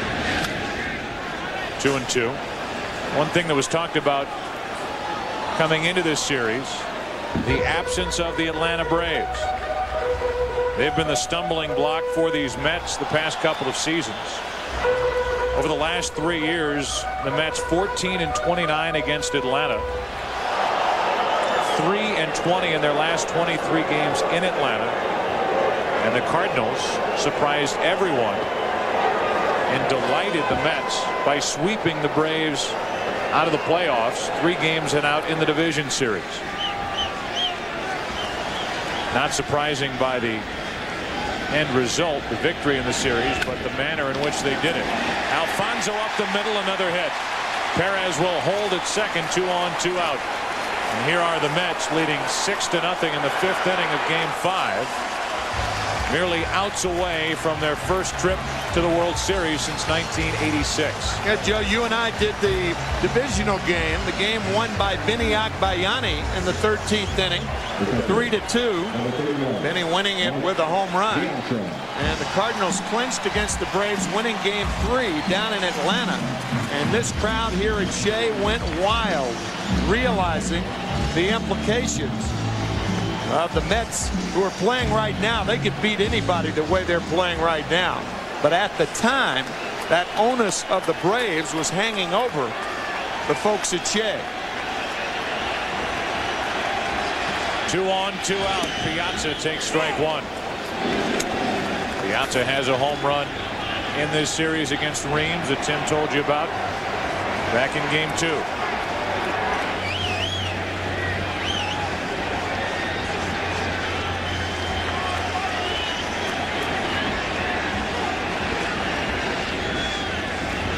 Time called to the plate.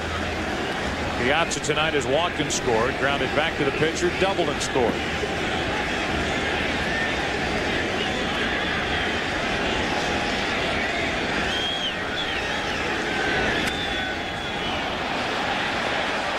That's out of play. 0-2.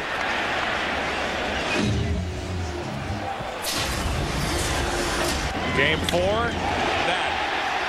Back of the bullpen off Mike James last night. His second of this series. 4th career in the postseason.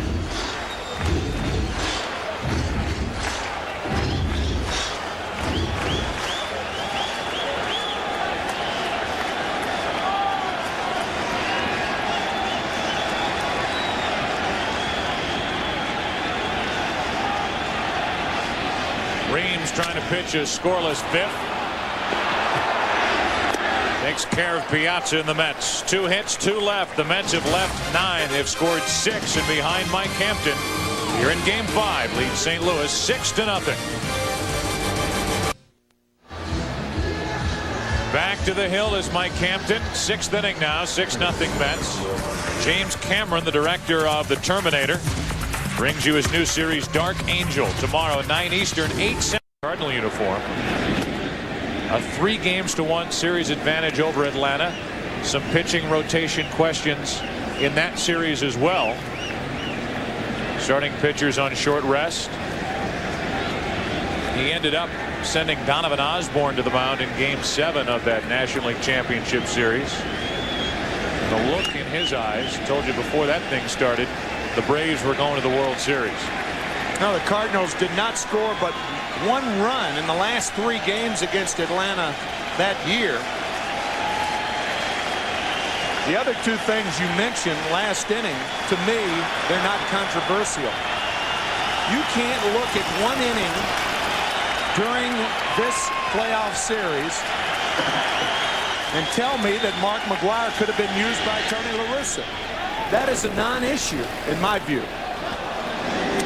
It certainly becomes an issue when articles are written, call-in shows occur, and that's been the hot topic, as well as the starting pitching selection for last night's game, especially after the fact, after Darryl Kyle did what he did last night when he lasted only 3+ innings, allowing 7 runs on 8 hits. Holding Hentgen back. Hentgen did not start in the division series. He didn't start till Game 5 in this National League Championship Series. 16 days of rest. And he was searching for it in the first inning. And before you knew it, it was 3-0 Mets. But the way Mike Hampton is pitching, that might prove to be enough. 1 out, nobody on, and a full count on Polanco. Well, issues can be raised and controversies can be raised. But behind these, you have to have substance. And as I said, if you look at every inning of every game during the playoffs, you can't tell me or any reasonable baseball fan that Mark McGwire should have been used. It is without substance. Now, last night I can understand that with Darryl Kyle working on 3 days rest. But along those lines, I'll ask you, John Q. Public, not you, Joe, but who do you go to? If this is going to work out to a 7-game series, to me, Darryl Kyle, and we talked about it before the game last night. I mean, Darryl Kyle on 3 days rest. What's wrong with 3 days rest? This has just gotten out of hand, really. 1 on, 1 out for Edmonds. And strike one. And if Tony had started Pat Hentgen last night and he had lost, he would have been subjected to the same type of criticism. It's not fair. But then the other argument could not be made that you're bringing Kyle back on short rest. You would have Kyle on at least closer to regular rest. Right. Coming back with the hope of getting this series back to St. Louis, which is the strongest argument made along those lines that you're talking about. McGuire arguments, the starting pitching arguments that are made as Edmonds takes ball 1 up and away, 1 ball, 1 strike. And certainly after the fact, it looks like the wrong decision with the way Kyle pitched and his history on 3 days rest. And some very good starting pitchers in the big leagues and their lack of success on 3 days rest the last 2 seasons in the postseason.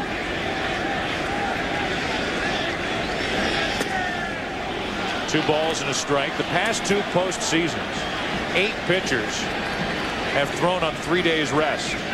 Combined, no wins and an ERA of 19.11. Darryl Kyle did nothing to help those figures. 2 balls and a strike, 1 on, 1 out. 2-2 now on Edmonds, who has struck out twice tonight against Hampton. But behind all of those decisions, the injury to Garrett Stevenson, who was a strong starter for the Cardinals all year, and the unexpected wildness on the part of Rick Ankiel, which has changed the plans coming into this series as Edmonds strikes out for the 3rd time tonight. Out of the other dugout, there's Bobby Valentine, who managed his first game in the big leagues against Tony La Russa. He had this to say about his counterpart in this series. His imprints on every game that he manages, of all the guys that I manage against, I've managed against Tony the most, so I'm most comfortable, I think, with what he does. I know what he's going to do, even though he's unpredictable. I respect what he does. I think he's really as good at what he does as anybody in baseball. 1 on, 2 out. Now Eric Davis takes the ball up and away. The loss of Stevenson, who had to leave Game 3 of that division series, a 16-game winner during the regular season, and then the complete meltdown by Ankiel in Game 2 of this LCS raised questions not only about Game 4, but then the start by Hentgen in Game 5, and then even if the Cardinals get to a Game 6, they have to bring Andy Bennis back on short rest, and he's bothered by tendonitis in his right knee. It's been the Mets in this series and tonight. Bottom of the 6th inning, they lead by 6. Brent Reams back to the hill as this game goes to the bottom of the 6th inning. The Mets bat Ventura, Zeal, Agbayani. We remind you to watch Game 4 of the World Series here on Fox for the $1 million Gillette Strike Zone Challenge. It looks more and more like Game 4 of this upcoming World Series will be right here at Shea. Games 1 and 2 will be in the American League City, either the Bronx or Seattle.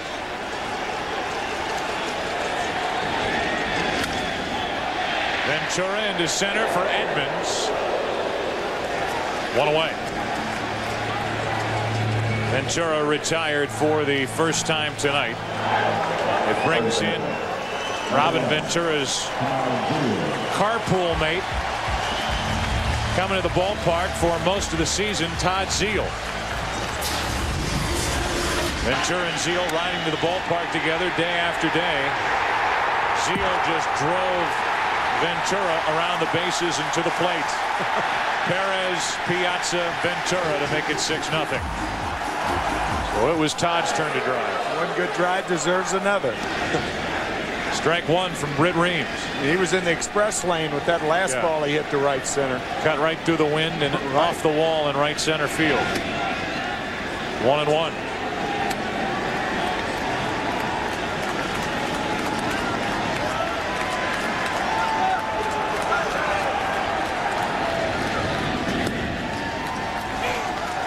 One and two on Zeile.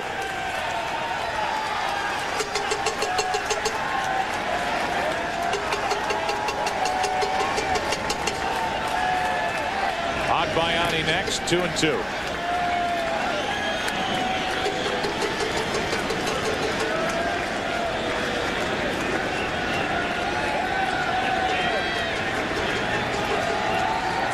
Todd Zeile has driven in 8 runs in this series, after driving in none in the division series. 3 balls, 2 strikes. Benny Agbayani is on deck. You saw that big number 50. He wears number 50 because obviously he's from Hawaii, and Hawaii, our 50th state. That's backing out of play. Funny about how Major League Baseball players are influenced by different people. Family, friends, Little League coaches. Benny with a warm story to tell about his influence coming up and being brought up on the island of Oahu.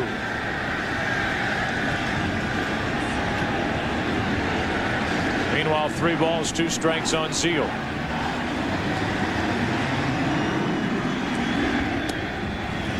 A 1-out walk, and here's Benny Agbayani on his aunt's influence. I used to have an aunt who used to be out there when I was little every day, throwing me the ball, and she always used to throw as hard as she could, and I had to catch it. And we would be out there all, until the sun went down, and she took me up to the track, made me run. I knew what she was trying to do, and she kind of told me, if you want to become a great player, you got to work at it. And now I know what she's talking about. Then he breaks his bat and flies to center into the glove of Edmonds. And the graduate from St. Louis High School in Hawaii is back to the dugout after making the second out here in the bottom of the 6th. Come on, Jay. All that hard work has certainly paid off. Agbayani, a young man who had to choose between football and baseball, obviously made the correct decision. And he has had one guy firmly in his corner since he first laid eyes on him, and that was Bobby Valentine. In the minor leagues, he was the AAA manager back in '96. Valentine was in this Met organization. He liked the way the ball jumped off the bat of Agbayani, but thought he needed a little more pop. Introduced him to a high leg kick, that leg kick that he uses here. When he gets into a ball, he can thump it. 1 on, 2 out, 1 ball, no strikes on Jay Payton. 1-1.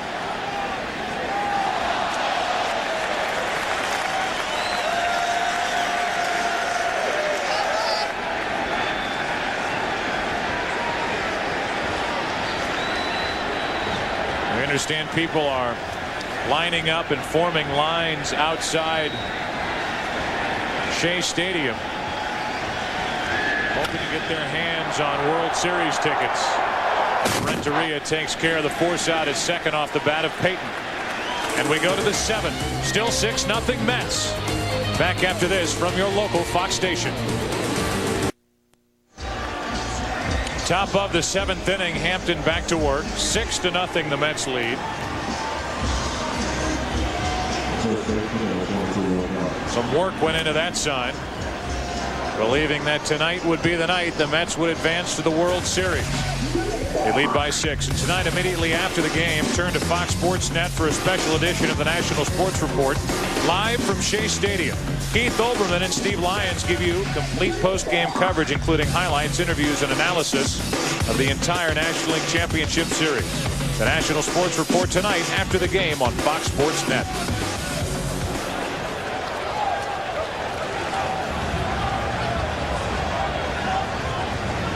We will have the trophy presentation, the MVP award presentation, the celebration right here if it ends tonight. Again, the Cardinals have 9 outs left to try to make something happen against Mike Hampton. So far, they haven't been able to put anything together. A single in the first, a single in the third, a single in the fourth, and a 1-out walk in the 6th inning. That's it. Clark pops up. Left field on Bionic. Wind playing around with that baseball. 1 out here in the 7th. The Seattle Mariners have already proven that they can defeat the New York Yankees 3 in a row in the postseason. They did that back in 1995 in the division series to advance to the LCS, eventually losing to the Cleveland Indians, who would lose to the Atlanta Braves in the World Series. But that was before the Yankees run, which started in '96, as the Yankees have won 3 of the last 4 World Championships. The starters in Game 6, Orlando Hernandez, who in this postseason is 2-0, and in his postseason career is 7-0, with an ERA of 1.76 this postseason, will take on John Halama, who in 6 innings of Game 2 allowed no runs. That's tomorrow at 8 Eastern on NBC. If the Yankees get past the Mariners, and if there is a Subway Series, the Mets are trying to be the first team to stamp their ticket for that. If there is a Subway Series, it would be the first since 1956. In for a strike on Renteria, 1-2. That was the year of Don Larson's perfect game. Brooklyn Dodgers only won 1 World Championship. That was 1955. Johnny Padres pitching the 7th game of the series. Famous catch by Sandy Amoros, doubling off. Ball hit by Yogi Berra. A double play in the 8th inning. Don Zimmer, a starter in that game, and now the bench coach for Joe Torre. 1 ball, 2 strikes on Renteria. That's off the plate. Ventura coming to get it. Barehanded, pick up and throw. 2 out. What a play by Robin Ventura.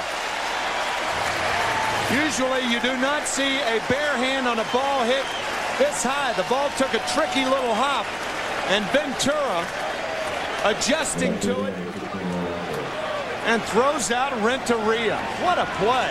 Watch the ball hop to the left, his right. Off balance throw. Fine play.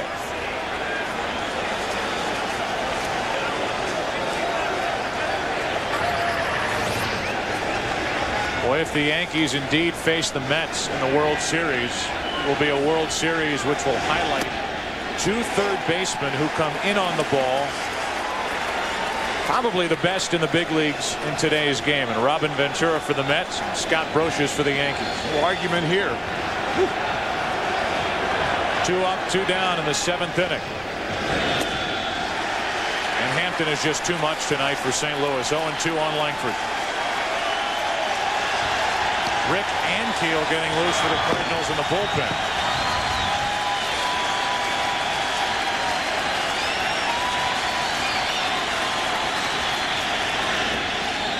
To me, it would be awfully risky to bring Ankiel into this atmosphere. I'm sure Tony La Russa will tell you it can't get much worse than what happened in Game 2. They're going to have to rebuild starting in spring training with Ankiel's confidence. But he's getting loose right now. 1 ball, 2 strikes. Langford rolls 1 to first. Zeal on the other end, and the Cardinals go in order. Mike Hampton saying before the game he was ready to pitch the game of his life. So far, making good on that promise. Time to stretch. 6-0 Mets. NLCS on Fox is brought to you by SAP. The best run e-businesses run mysap.com. And by OfficeMax. You supply the ambition, we'll supply everything else.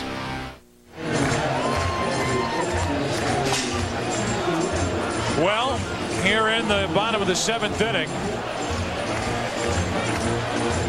while some of the men and women who entertain on the field between innings exit behind home plate, one of them just had to duck from a ball coming back to the backstop from Rick Ankiel.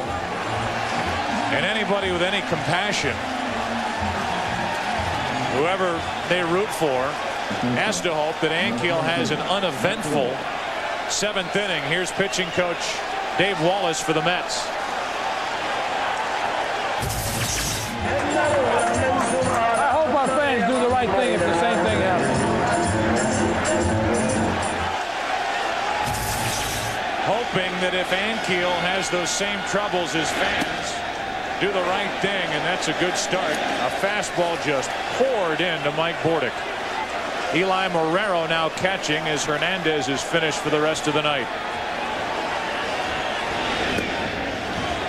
You don't know what Ankiel's going to do, but I do think it's a good move by Tony La Russa.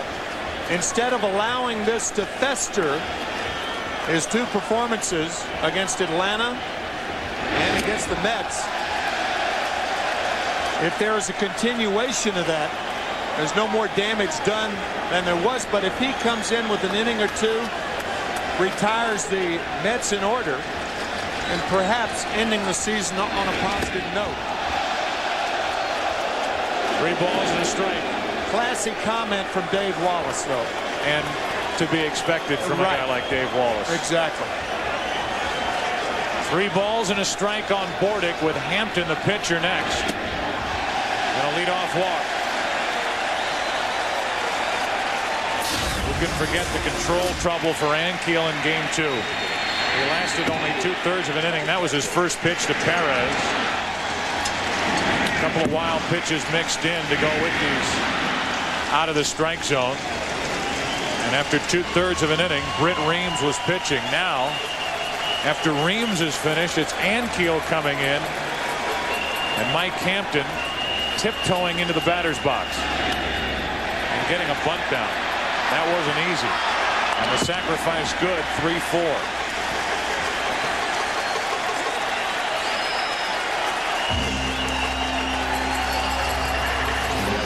You're right, not an easy task for Hampton. With Ankiel's recent history of wildness. High fastball, nicely done by Hampton. And I'm sure that Bobby Valentine is just happy that Hampton got out of there without getting injured. Timo Perez will dig in now. We showed you that first pitch that Ankiel unleashed in game 2 was at the head of Perez, who eventually struck out in what looked like a situation where he was more or less taking on 3-2. Yeah. Runner at second, 1 out, 6-0 Mets, bottom of the 7th inning. You called it in game 2 electric stuff.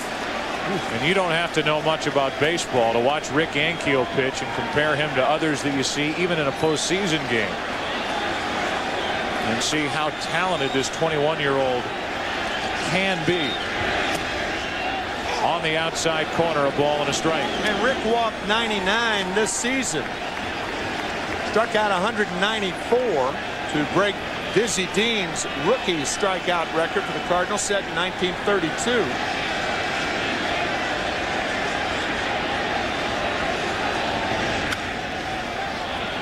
Now 1-2 on Perez. But as we said earlier, if he can successfully negotiate his way through this inning, something positive to take back to Fort Pierce, which is right around the Vero Beach area in Florida on the East Coast. Joe said the other night he went to Port St. Lucie High School. That's where the Mets train and have trained for the last 13 years. Breaking ball got him looking. Oh, and that's an idea. Now keep in mind, Sandy Koufax really didn't become a pitcher until 1959. And he won 14 ball games that year. And yes, you can talk about Koufax and Ankiel as far as Steph is concerned in the same breath. Koufax, who has been a visitor to Shea Stadium during this postseason. Here's Alfonso, runner at second, 2 out. And a ball down and in. The SAP game summary. Alfonso, more hits for the Mets. 11-game postseason hitting streak alive. Timo Perez, 2 runs, 8 in the series to tie an LCS record. Zeal, a 3-run double with 2 out in the 4th inning to take it from 3-0 to 6-0. Not much of a swing there by Alfonso in the count. 1 ball, 1 strike. And then the work of Mike Hampton, who has been in charge tonight after a leadoff hit by Vina. He's allowed no runs on only 3 St. Louis hits. The SAP game summary. Now the 1-1 pitch to Alfonso. There's the first one. Back to the screen, and this crowd getting a kick out of ball 2 to Alfonso. These fans jumped out of their seat when that pitch went back to the backstop. As an impassive Dave Wallace looks on with empathy.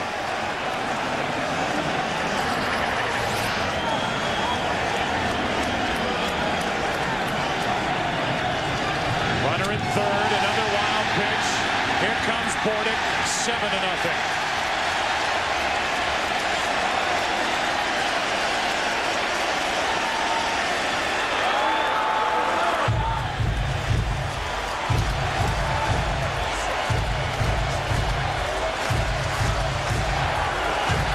The 21-year-old Rick Ankiel, and this atmosphere at Shea Stadium. 2 wild pitches, a walk in the inning. He guides one back into the hitting zone, and it's a full count on Alfonso.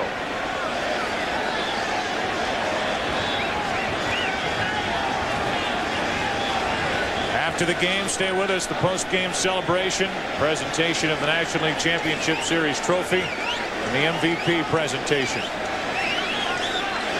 7-0 Mets here in the 7th. 2 out, nobody on. 3-2 to Alfonso. Down the right field line, and that'll get well out of play.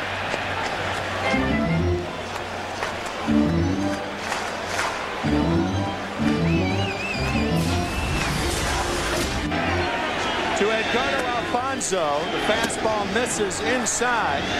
And then the wild pitch on the 1-1 pitch. Another one scores Bordick. But then Ankiel comes back to throw 2 straight strikes. And ball 4 floats up and away with 2 out. Second walk of the inning to go with 2 wild pitches.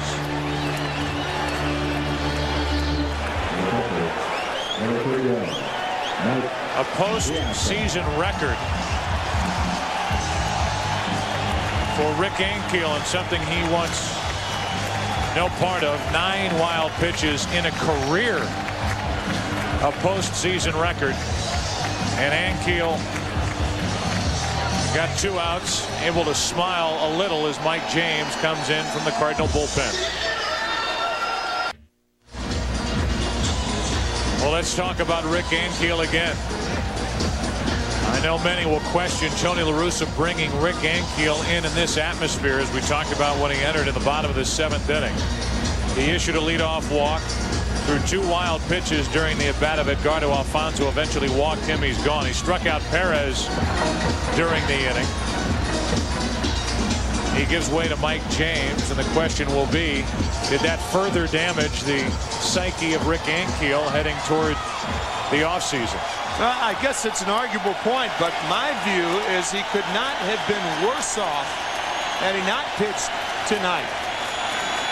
I mean, if he goes back to Florida with those 2 appearances and that dreadful appearance in St. Louis, to me, he's worse off than trying to find something positive out of tonight's performance.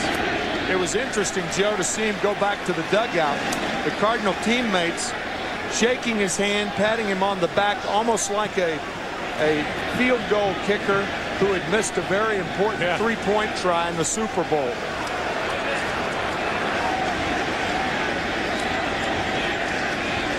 know that Scott Norwood got that kind of consolation. 2 balls, no strikes.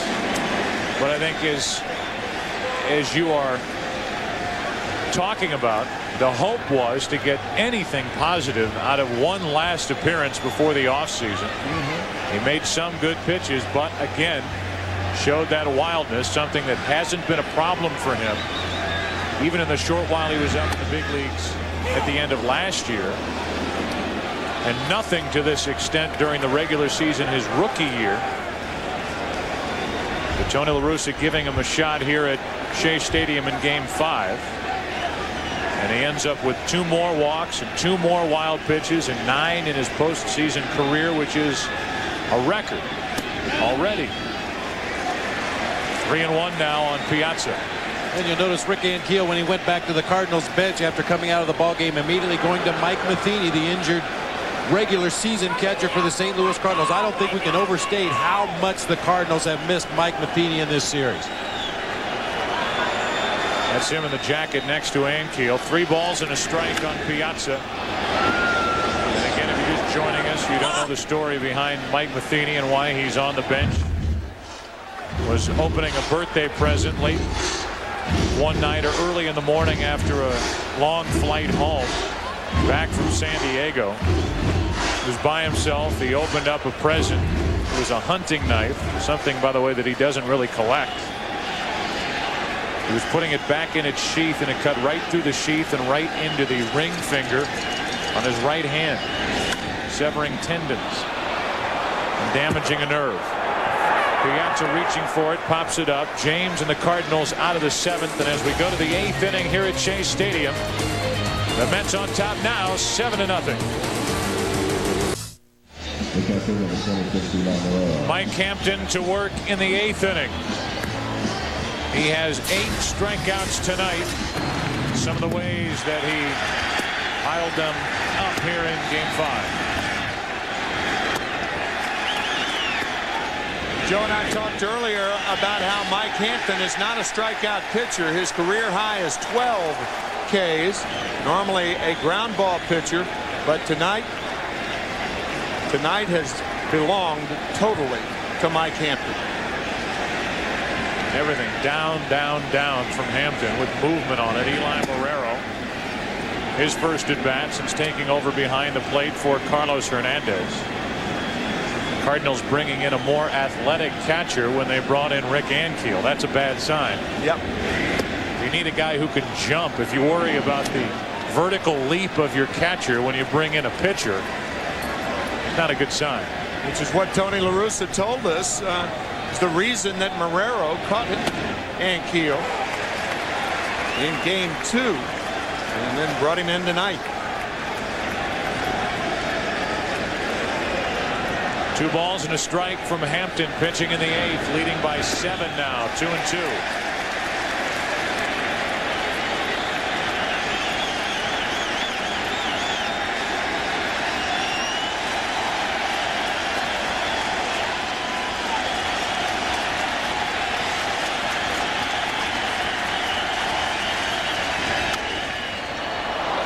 Into center, right at Peyton, 1 out.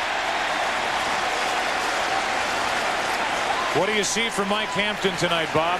Well, it was very obvious early in the game that he had his good fastball. He had great control of that fastball. And as the game has gone on, his curve has gotten better. His sinking fastball has gotten better. And he's actually mixed in some changeups in the last couple of innings. He's got everything working right now. But initially, he just had the fastball and worked everything else off of that.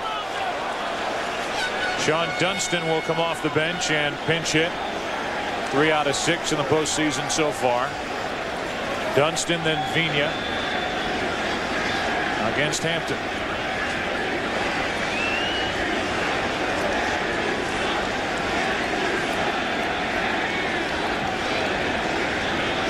Already a cheer referring to the Yankees starting to escape from this crowd here at Shea Stadium. The Mariners will have a lot to say about who the Mets will play in the World Series if they end up winning tonight,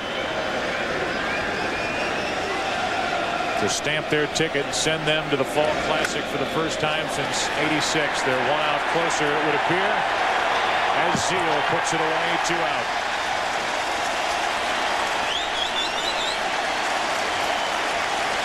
You go back to last year, and these Mets were in the National League Championship Series Game 6.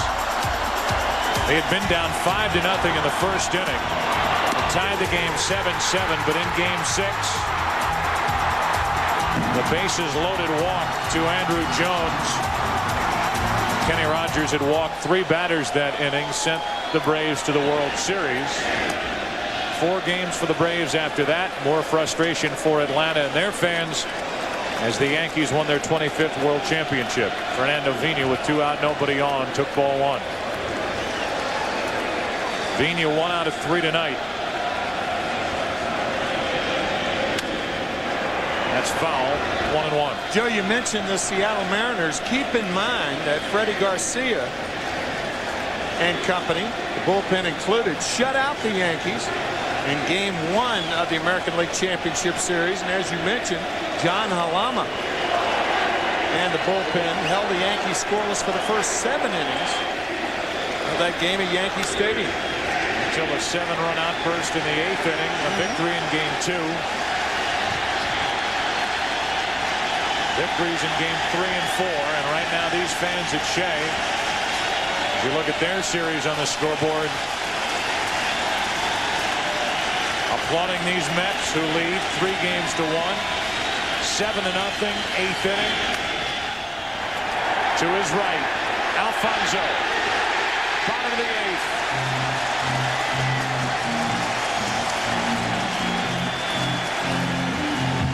$7-0 Mets. The National League Championship Series on Fox is brought to you by America's Airports. No one comes close.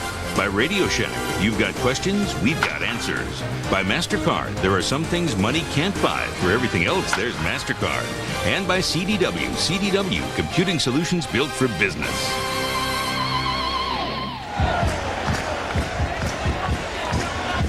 Back at Chase Stadium, a shot of Steve Phillips, the general manager without a contract around here. The architect putting this Mets club together. And these fans here at Chase Stadium have had fun since the start of this night. Heck, since the bottom of the first inning of last night. Robin Ventura will lead it off. He'll be followed by Zeal and Agbayani. National League Championship team with a general manager without a contract and a manager without a contract. Ventura leading it off and taking ball 1. Dave Fears is the new pitcher for St. Louis. Hentgen started, went 3 2/3. Then Timlin a third of an inning. Reams, Ankiel, James, and now Veers. Solid closer this season for St. Louis. The count 2-0. J.D. Drew takes over out in right.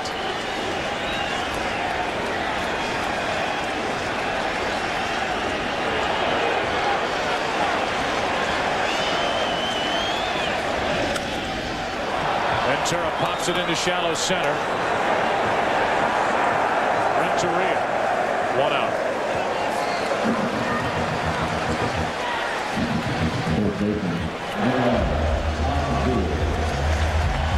Todd Zeal walks in. One of the single biggest swings of this night and of this series. Back in the 4th inning with the bases loaded, 2 out. It was 3-0 Mets. The way Mike Hampton has pitched since the start, it didn't look like he and the Mets would need much more than 3 runs, if they would at all. But Todd Zeal delivered that right cross to the chin of his former organization. He bats with 1 out, nobody on, and jumps back from ball 1. Mike Hampton, the winner in Game 1, on his way to a win in Game 5. 1 out, nobody on, 1 ball, no strikes. Zeal takes strike 1.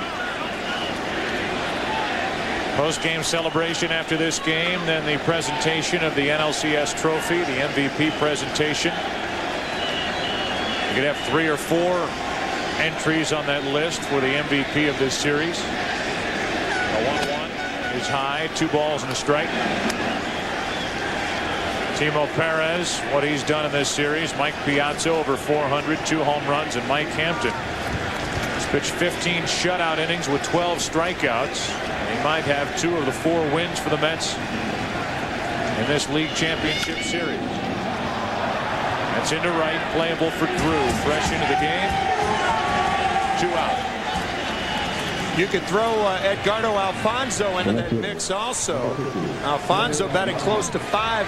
The Mets have had many heroes in this 5-game series against the Cardinals. If there is a Subway Series, it would be the 14th overall. Some of them come with a little asterisk. You go back to 1921, 1922. The Giants and Yankees met. They shared the same ballpark, the Polo Grounds, before Yankee Stadium was first occupied by the Yankees in 1923. And even then, the Yankees and Giants went head-to-head, and all you had to do was walk over a bridge. But there had been 13 overall, none since 1956.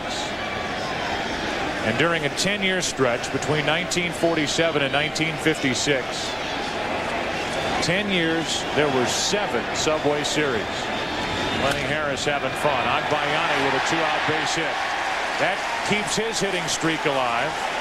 He's hit in every game in this postseason, and he's on with 2 outs. This is a look ahead, and this is obviously a look ahead if they play the Yankees. And again, this comes with the huge disclaimer that the Seattle Mariners could very well win 2 more games over the Yankees. They won Game 5, and again, they've proven they can beat the Yankees in the postseason 3 straight back in '95. Mets have never faced the Seattle Mariners, so we can't do much of a head-to-head matchup there. But since interleague play began, the Mets are 7-11 against the Yankees. Here's Jay Payton, 1 out of 4. 1 on, 2 out. Strike 1 on Payton.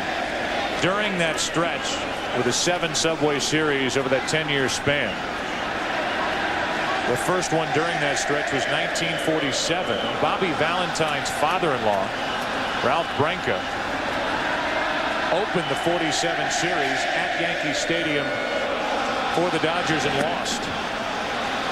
Now Branca's son-in-law, Bobby Valentine, could guide the Mets to the World Series for the first time since 1986. During that 10-year span, the city of New York just took over the game of baseball. Those fall classics here, 7 of those 10 years. Neighborhoods divided, households divided. Who are you rooting for? Who are you rooting for? Stoops were divided. And that may be the case again. The Mets and Yankees, or the Mets and the Mariners. Yankees lead their best-of-7 series 3-2, with Game 6 tomorrow night on NBC at 8 Eastern. And the Mariners will be trying to send it to a Game 7. They'll be dealing with Orlando Hernandez and a good young left-hander John Halama pitching for the Mariners. Here's the 0-2 to Payton. Almost hit him. He almost offered at it. 1 ball, 2 strikes. Joe, we talked about it earlier. The Brooklyn Dodgers, the only series that they won, 1955. The Yankees won all of the other ones. In those 10 years, the Yankees winning 6 times. Dodgers and Giants left. Their team colors combined to make the Mets team colors.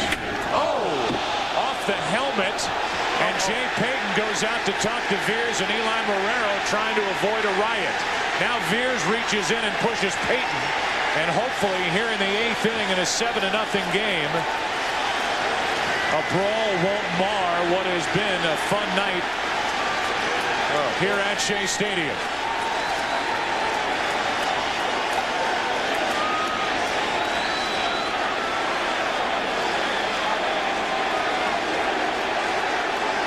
Blood on the face of Jay Payton as he took that pitch off the head.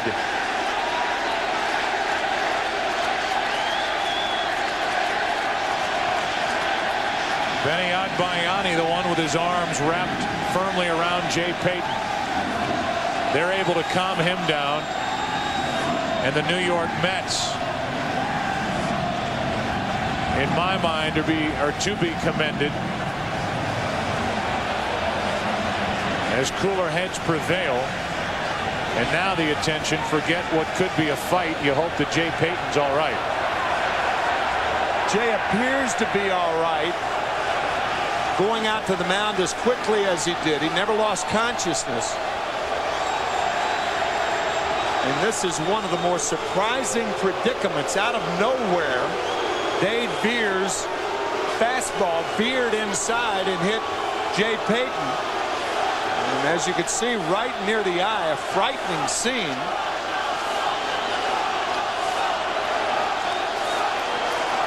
And you talk about Met cooler heads prevailing.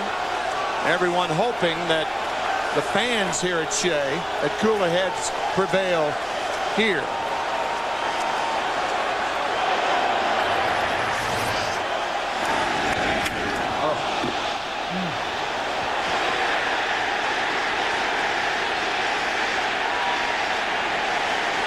Veers didn't help matters with that little push. Nope.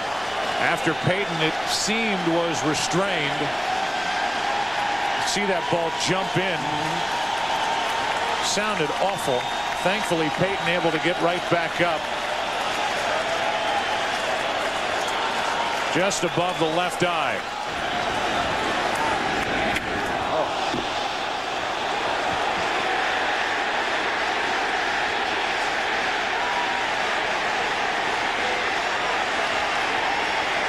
Well, we'll take a look at the sequence of those pitches.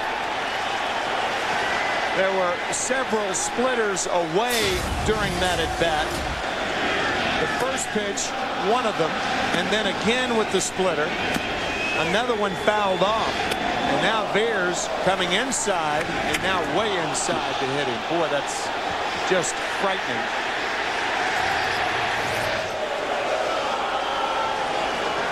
Eli Marrero immediately popped up and got in between Veers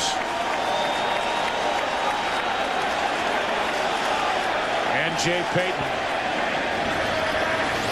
John Franco on his way back to the bullpen as finally order is restored. And you're right, the Mets deserve a lot of credit for making sure that that didn't escalate. And now you hope that these fans, who to this point are merely using their voices to show their displeasure, keep it that way. And Bobby Valentine will come out,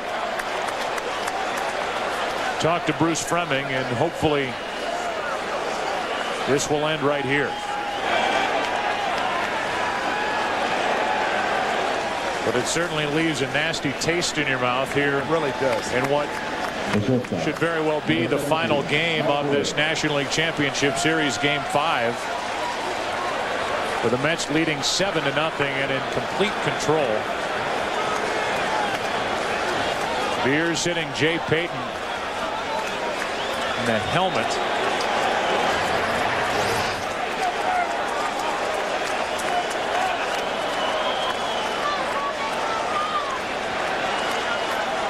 Anytime you come inside to a hitter, there is a danger, obviously. Jay with that lump over his left eye, bleeding. I can't even conceive any intent to hit Jay Payton in that situation. Certainly wouldn't make any sense. No. Earlier in the game, Mike Hampton was knocked down by a pitch from Britt Reams in the 5th inning. That drew a reaction from the crowd. Yeah, but you know, Hampton hasn't even come close to a Cardinal hitter in his two starts in the LCS. There's just nothing there that you can point to as an explanation, if you want to call that intentional. Mike Piazza hit in the head by Roger Clemens back on July 8th. Mike almost shaking his head right there. Polanco makes a nice play to his right down the line, and this crowd lets these Cardinals have it. The Mets are now 3 outs away from a trip to the World Series. Well, this game goes to the 9th inning. The Mets are 3 outs away from the 2000 World Series. Let's send it down into the Mets dugout where Steve Lyons is. Steve? All right, Joe, thank you very much. I'm down in the corner of the dugout. We watched the replay of Peyton getting hit in the head. I watched it with Mike Piazza. He was very upset about it, saying that there's no reason for a ball to be up in that area of the head. He said that ball almost went behind him if he didn't get out of the way. And, of course, remember, Mike Piazza got hit by a Roger Clemens fastball early in the year. He's going to get a chance to see another one of those Roger Clemens fastballs probably in the World Series if the Yankees get that far. But Piazza's very upset. Back to you guys. Another look at Peyton getting hit. Piazza hit on July 8th. Beers in the dugout. And Hampton back on the mound. He will deal with Paquette, who will bat for Polanco. Then McGuire standing in the on-deck circle. He'll bat for Edmonds.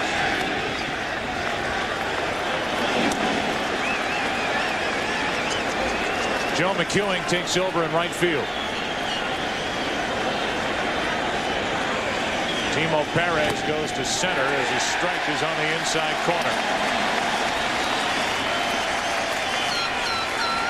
And in the end, with that situation with Peyton, all that matters now is that Peyton's all right. Paquette in the air to left. Agbayani, 1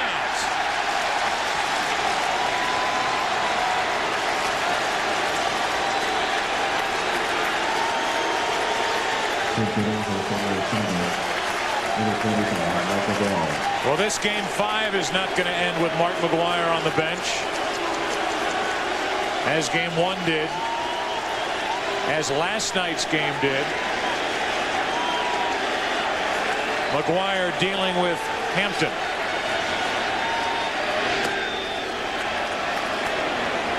McGuire 4 out of 23 in his career against Mike Hampton. 1 out, nobody on. To the second baseman, Alfonso. The Mets are 1 out away.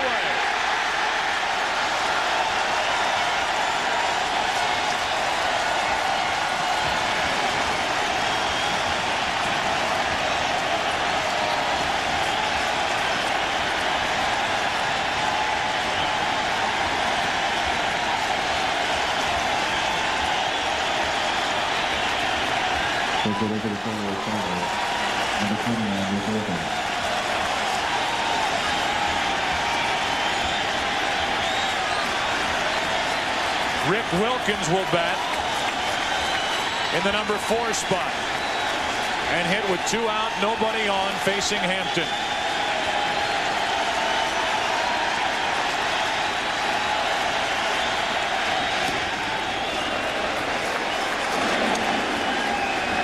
Hampton saying he was ready to pitch the game of his life before this game 5.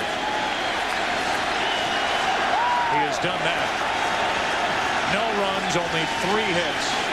7-0 Mets, 9th inning. 1 ball, 1 strike.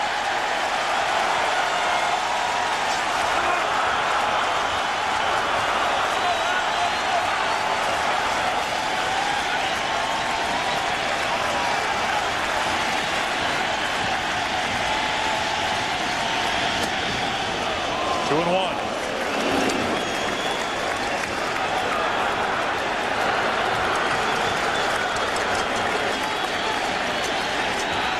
Mike Hampton, the winner in game 1. 7 shutout innings. Trying to throw a 3-hit shutout here in game 5.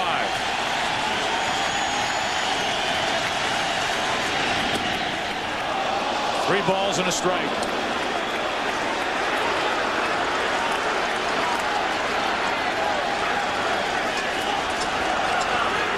Good sign there and a great sight. Jay Hampton appears to be all right.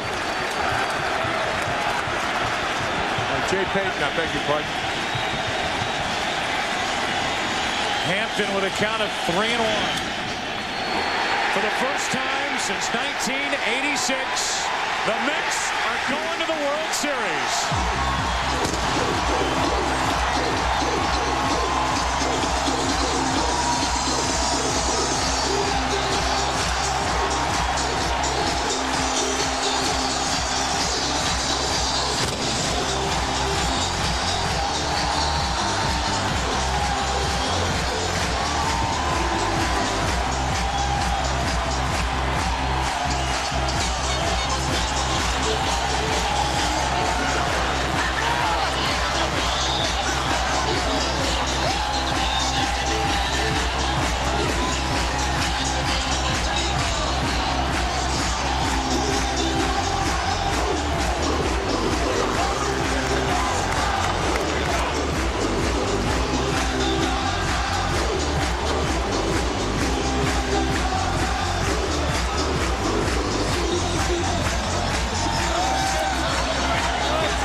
And so are these fans.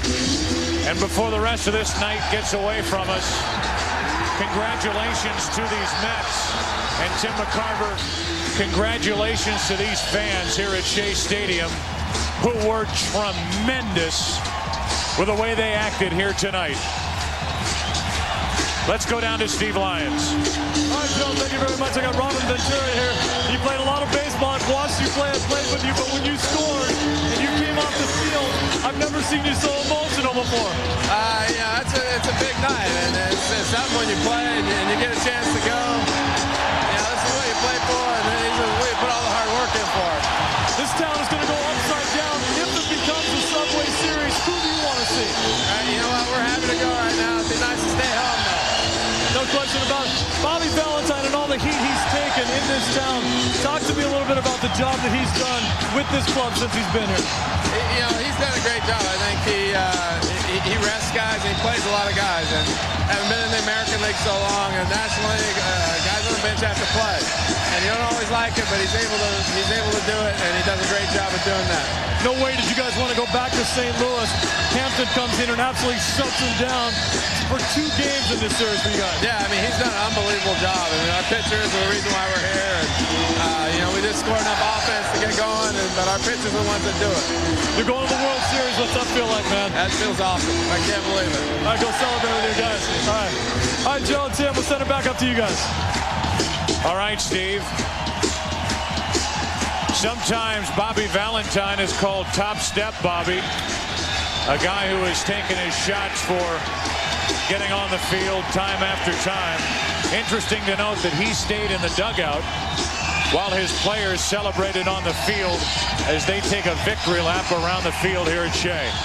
Joe, I was in a Cardinal uniform in 1969 when the Mets clinched the pennant against the Cardinals, and I can't remember it being this big. Let's go back down to Steve Lyons. All right, got another one of the heroes here for the Mets, Benny Agbayani. And Benny, but this is a long way from AAA a couple years ago, isn't it? Yeah, it is. You know, I worked my butt off, you know, just to be in this place and to make my dreams come true. One of the guys that always believed in you was Bobby Valentine. He gave you the opportunity to play for this team, and you certainly didn't let him down. Yeah, you know, he gave me the opportunity, and he believed in me, and I wanted to show that, you know, he was right, and I had to go out there and prove myself. What was the difference in this series for you guys, swinging the bat so much better than you did in the divisional series? You know, I think, you know, when we went to the divisional series, I think we were just getting ready for this. Are you ready for what's coming up next? You're going to the World Series. I'm ready for anything right now, but I'm going to celebrate first. All right, go do that. Go celebrate. All right, Joe, let's go back to you guys. All right, Steve. Our thanks to Robin Ventura and Benny Agbayani for standing by Steve. Their teammates on that lap around the field still celebrating. Congratulations to Bobby Valentine and the New York Mets.